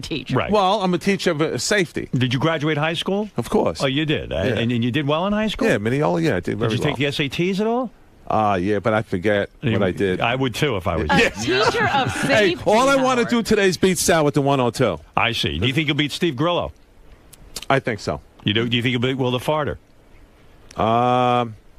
It's possible. Right. How did you do on the test? Did you feel good while you were taking I tell the you, test? those blocks I want to throw at the wall. The numbers drove me when you have crazy. to memorize numbers. Yeah, it's going backwards. But a lot of the symbols and stuff, I think I aced through the symbols. I haven't seen you in a while, and I'm being a friend. Okay. This toupee does not look natural. It really doesn't? It really doesn't. You mean no. if you got people off the street now, they wouldn't be able to... Bobo. And he puts gel in it, which is even worse. Why do you gel your toupee? Get a little spike look. But can't they naturally just make it look spiked so that you don't have to gel it? Like, couldn't they just like a permanent spike? Yeah, like emulsify. No, because it's real. It's actual hair. It's real hair. But Bobo, there's a distinct line. I'm not being a dick. Right. Like I can see what your real hair is and what the wig is. I mean, I can see it's literally right there. Yeah, you see the whole line where it. It's like they're two different sets of hair. Yeah. It's like AstroTurf. Look at his necklaces too. Yeah, I know, Bobo.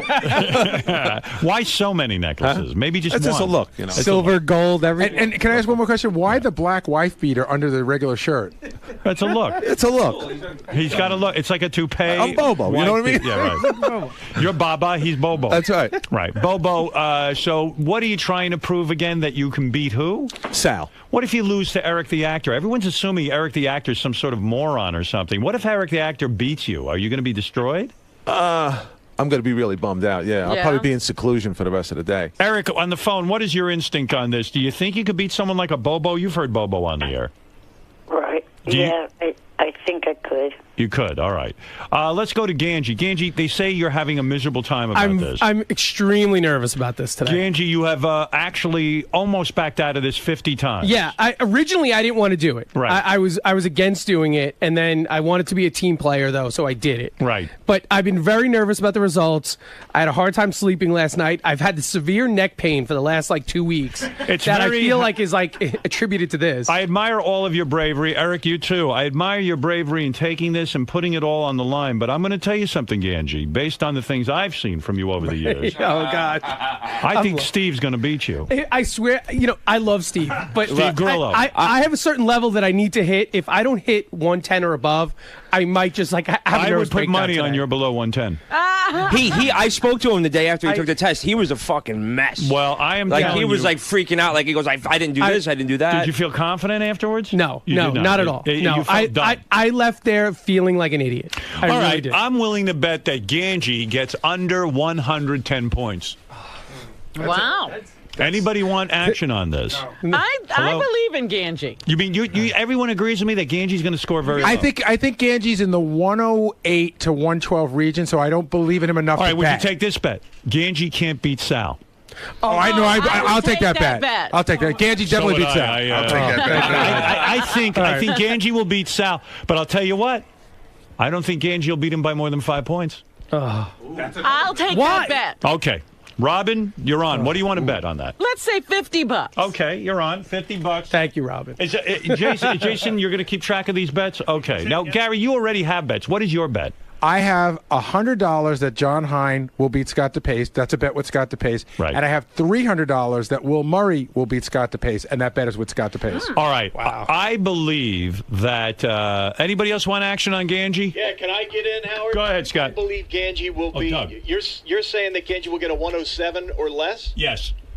All right, I'll take 108 or higher for 50. Okay, $50 you're on. Okay, all right, I'm in on that. All right, sorry, Ganji, I don't believe in you. I know. I've seen you in my home. I've seen you at work for all these years. I love you. You Right. work hard. You I just can't think I'm take an it away. idiot. I don't think you got the brain power. All right. There's no way. You are the guy who sent my daughter's teacher, who was married to a priest, porno video, and I just don't believe there's high level of intelligence. That was a long time marry ago. a priest? Right. And that was a long time ago. Maybe I've gotten smarter over the years. All right. And by the way, if you come out fully retarded, I'm not going to be angry anymore about the porn video. Oh, really? Oh, Yeah, good. You're released. And is there anything here that could affect my job? If I get like a 90, do I get fired? Or No, in fact, that explains everything. Oh, okay. Yeah, in fact, it seems like people who are the lowest move up around here. Howard, Yeah. what's a number for Ganji that would make you look at him in a different way? Anything over 115. Okay. All right? Okay. I don't believe he can do it. What did Richard Christie get last time? 118? Yeah. It's possible. All right. 117. I believe. Oh, Will Murray. Now, Will, I say this because I don't know your intelligence Right. level. You I seem got like it. a bright guy and Fair everything, but I enough. don't know if you have super intelligence. But the guy I'm banking on, Will, is that John Hine will beat Scott DePace. Me Scott too. DePace is the high 122 right now. Gary had a 121. I think John Hine, out of the whole group of you, including Eric the actor, I think John Hine is the only one here who is going to beat Scott DePace, and I believe he's going to beat him by 7 points. Really? That's right. I believe he's going to be at least into the 130 range. Can I bet that John Hine will not be above a 128? I'll tell you what. I will bet you that John Hine will beat you. Let's keep it simple. Oh, well, you just said he beat me by a lot. Well, I believe that, but I mean, you know, what the hell do I know? I'm saying he'll beat you. What do you think of that? You know, I already have money on that, so All right. got money. So what do you want to say? I say John will be over a 128. Okay, I'll take that bet. $50. You're on. John? Yeah. Do you feel confident in my bet? Not as confident as I did before taking the test. Really? When I walked out of the test, there's a general knowledge section, which I thought I would just destroy, and I know I missed 4 or 5 of those questions, and I've been beating myself up over it ever since. I feel like I did well in a lot of the sections, but I didn't destroy in any. I like what you're saying. I don't like a cocky fuck who comes out of there thinking they destroy it on the test. Those are the guys who are the biggest dummies. Right. Now, let me ask Scott DePace, will he take more action? Scott, you want more action? Robin, what's your bet? I would take the same bet. All right. Robin will say he's going to score over 128. No, I don't. Pussy! You're not that confident. Who's a real pussy? You won't take the test, and Robin won't. Hey, you're damn right I'm a pussy. Hey, Howard, you know, it's funny. The doctor said that almost everybody that's taken the test, every single person has walked out of that room feeling like they did horribly, with the exception of Scott DePace. Right. Oh, really? The Yeah. doctor said that. Jason, you've seen the results. You're the only one who has seen the results, obviously, besides the doctors. Are there going to be big surprises today? Yes. There are. Wow. I mean, will we be shocked by some of these results? Yes. We will. Ooh. Yes. Oh, this All is right, exciting. let's start betting. Okay, now. All right. Wow. First Let's of go all, through. Yeah. who do you think has the highest score of everybody there? You would probably say John Hine. John Hine. Okay. All right, who do you think has the lowest? Is I'm it gonna Will the say- Farter, Grillo, Eric the Actor? I think it's Bobo? Eric. You think Eric has the I think it's lowest? Eric. I'm going to say it's Will the Farter. I'll take action on that. You think- I say Eric the Actor will lose to Will the Farter. Okay. That's just I how much don't money know. you Let want. me see. I'll put money on myself on that too, because there's no way in the world I'm going to get lower than that. Well, Then Eric? you don't have any money. No one will bet with you. I'll go 100 with you on that. I say Eric is lower than Will the Farter. Really? Yeah. Absolutely. I'm taking your 100. All right. Good. All right. There you go. Yeah. So you're saying Eric the Actor will beat Will the Farter. Yes. Eric, what do you think of that? That Robin believes you are smarter than Will the Farter. Well, I hope that she wins. Thank you. Don't All let right. me down. Eric, do you want to put any action? I know you have $711 in cold hard cash from 7-Eleven. You can bet. Do you want to bet on yourself against any of these guys? No, I would prefer to stay out of the betting pool. Eric, are you going to freak out if they find out you're retarded? Oh, stop. Well, let's say they say, He's listen. not. You say no way. No. What is retarded, doctor said? What would be considered retarded? Retarded, full-on retarded, would be below 70. All right. Eric, if you're below 70, which I don't believe you are, if you are below 70, would you just freak out? Well, I doubt I am, so So you would freak. I guess a little bit. Okay. Will the Farter, no way you're retarded, right? There's absolutely no way. Grillo, if we find out you're below 70, it'll be shocking to you even, right? That would be shocking. That yes. would be shocking. All right.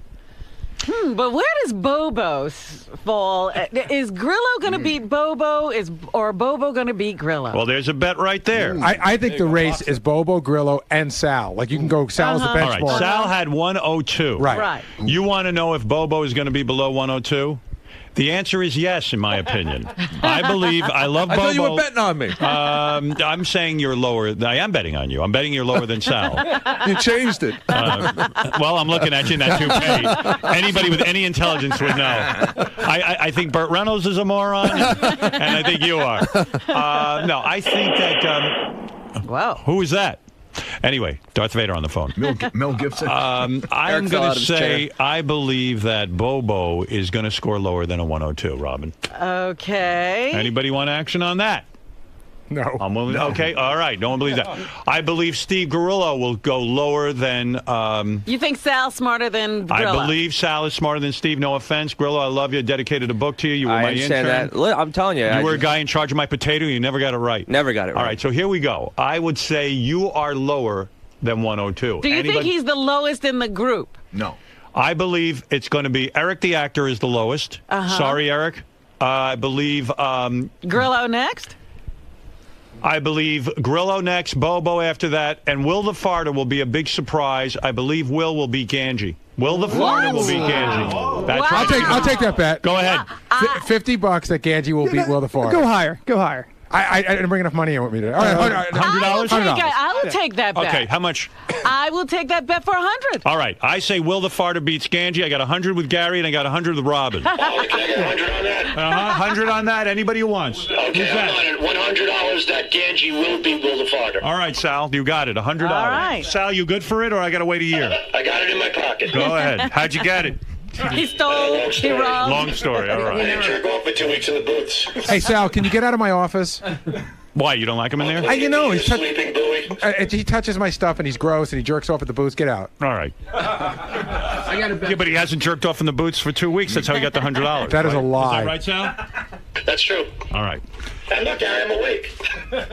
And you're also fat in that white T-shirt. Sal, you are freaking me out. I'm not used to anyone being awake in that office. What's that? Oh, Jesus. Oh, now you really Get done out of it. there. All right. He's Let's naked in your office. Or Ralph. Ralph is on the air. Yes, Ralph. Hey now. Hey now. Participant. What was your IQ? 118 or 112 or 112. 112. Oh, yes, Ralph. What do you want to bet? Very happy to hear Eric's participating. This is great. Eric, Ralph is pleased you're participating. Very pleased.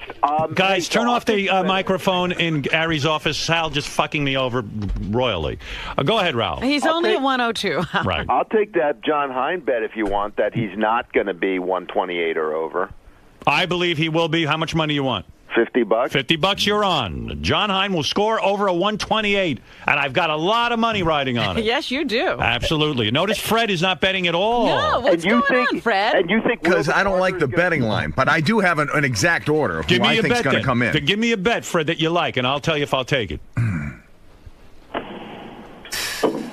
I'll say John's going to be over 128. Well, I've already bet the farm on. So anybody else want to bet on that? So John's going to be. You know what? I'll take the under bet then. John's going to be a 129 to be clear, right? Or up? That's right. I'll say 127. How's that? All right, Fred, I'll give you, what do you want, $50? $50. $50. I got money. John, you better not fuck me up. I think you could bankrupt him. I have news for you. I might have to take another job and stay here. Everybody's ignoring Will. I think Will Murray did better than I did. You do? Do you think Will can beat John Hein? Does anybody want to take money that Will Murray is the brightest guy here and that he will beat John Hein? I say he is. You do? Here's my boy Fred. order right here. Go ahead. What is your order? My order is Will Murray, John, Ganji, Will LaFarter, Bobo, Steve Grillo.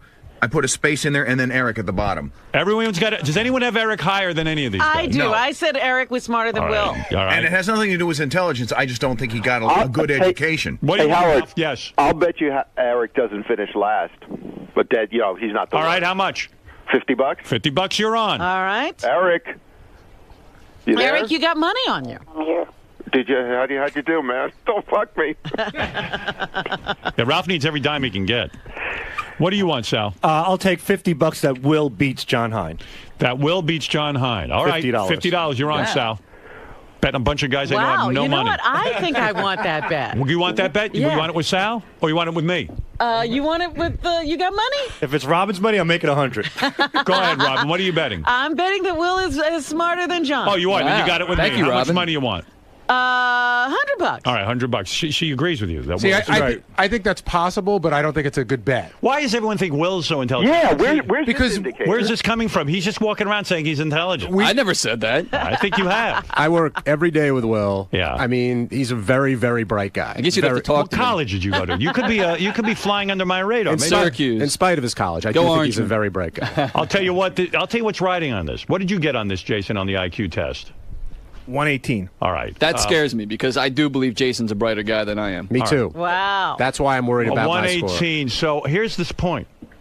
You know, everyone always talks about, Will, you and Jason, if anything happens to Gary, who becomes the producer of the show? Yeah. Based on this test, whoever gets the higher IQ is going to be the producer. What does Jason think about that? Jason? I want to gauge his response. I'm fine with whatever Howard decides. You can't even look The question at me. is, what does Gary think about it? I'm not going anywhere. Oh, you're going somewhere. What happened to Gary? Yeah, Will's going to trip you.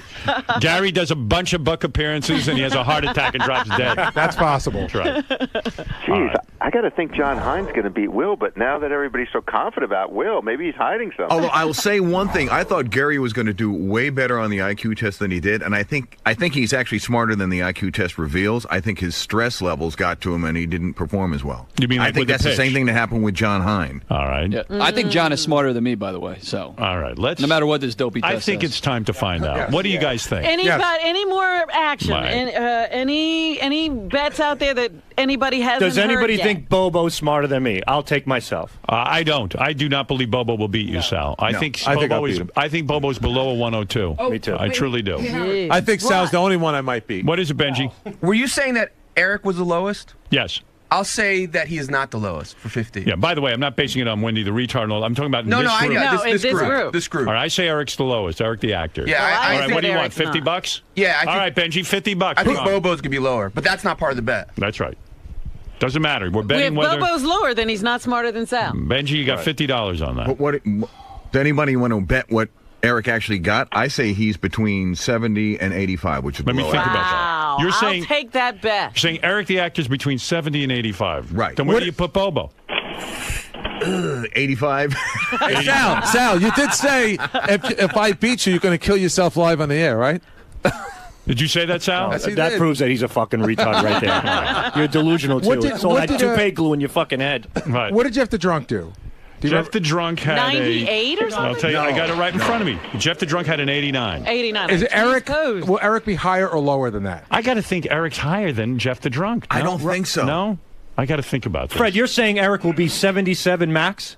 You know, Jeff the Drunk... maybe Why are 80. you saying that You know what? Eric's retarded? He's I gotta not say retarded. something. I think Eric will be below Jeff the Drunk. Really? Yeah. See, I have a reason. I don't think so. And I can't even say what I think the reason is because I agreed not to say it. But either Eric's a genius or he's not. well, there's something that Eric can't do that I agreed not to say that makes me think that he may not be able to do that well. Mm-hmm. He's got a blind spot. Well, with multiplication. I understand what you're saying, but there are Right. other parts of the test.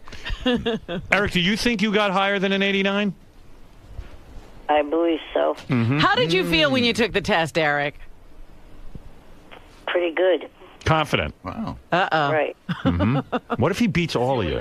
What if he's a high? What if You know, he's smarter than a Scott smart- DePace? A long shot kind of whacked out better would put all his money right on Eric and then really clean up. Whacked out is the key word. Don't even say that. Why? I'll be really bummed. What if Eric beats you? No. Why is everyone assuming Eric doesn't know anything?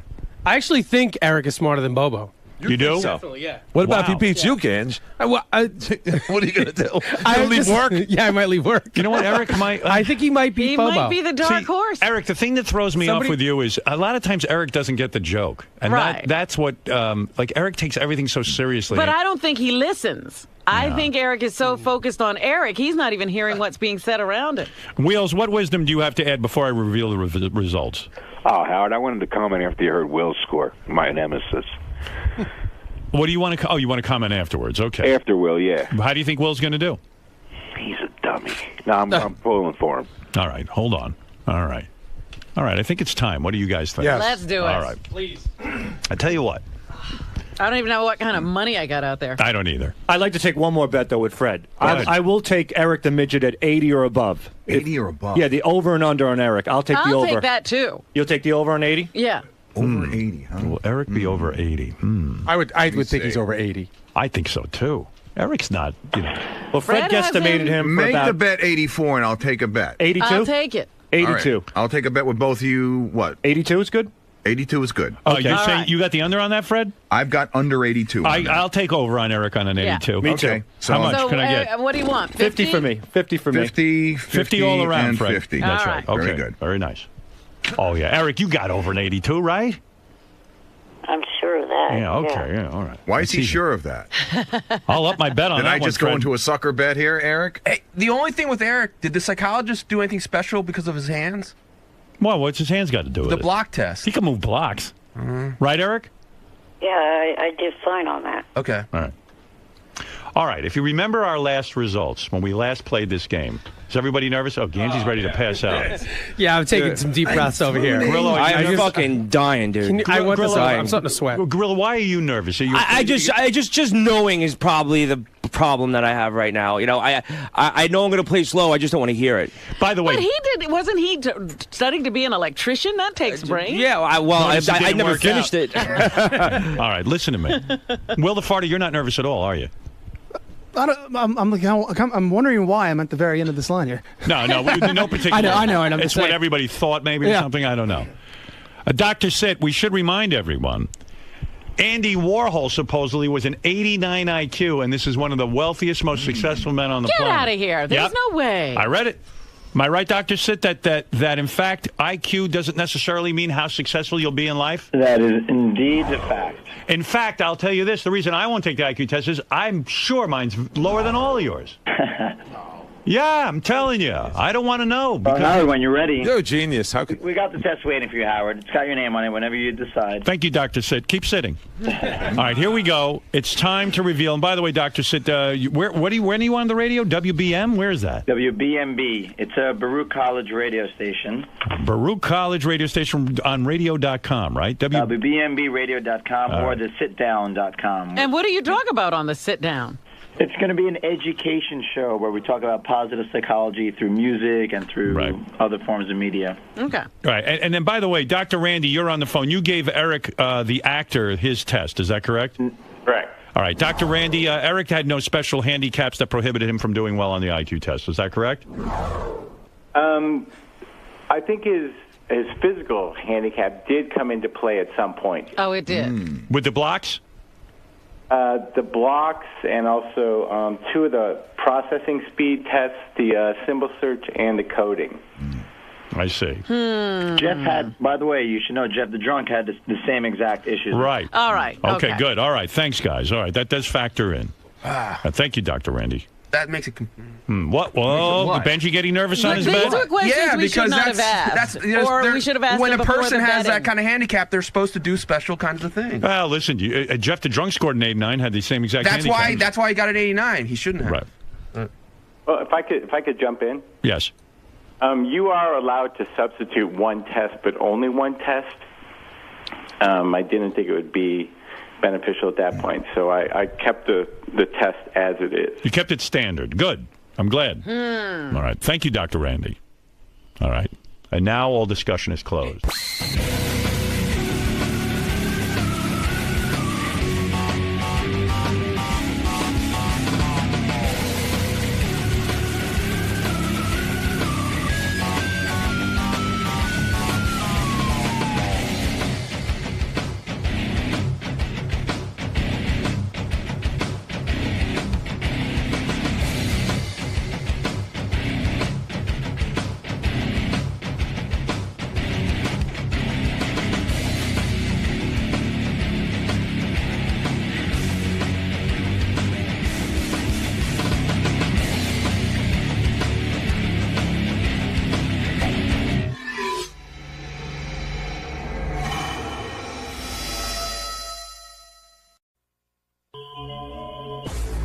Good morning. How are you today? I'm tired. It's nighttime somewhere. Your business is setting this world on fire right now. In the last hour, I don't know if you've heard, they've been talking about, you're right this way. Well, I mean, yeah. Verification and followers and just everything. It's really caused a lot of controversy, but also has created a lot of good conversation. Yes, that's what we like. We like good conversation. It's not about technology, it's about people. That's what it's fundamentally about. So what are you looking forward to talking to Howard about today? That's a good question. I figured Howard will have all the smart questions, and I'll just try to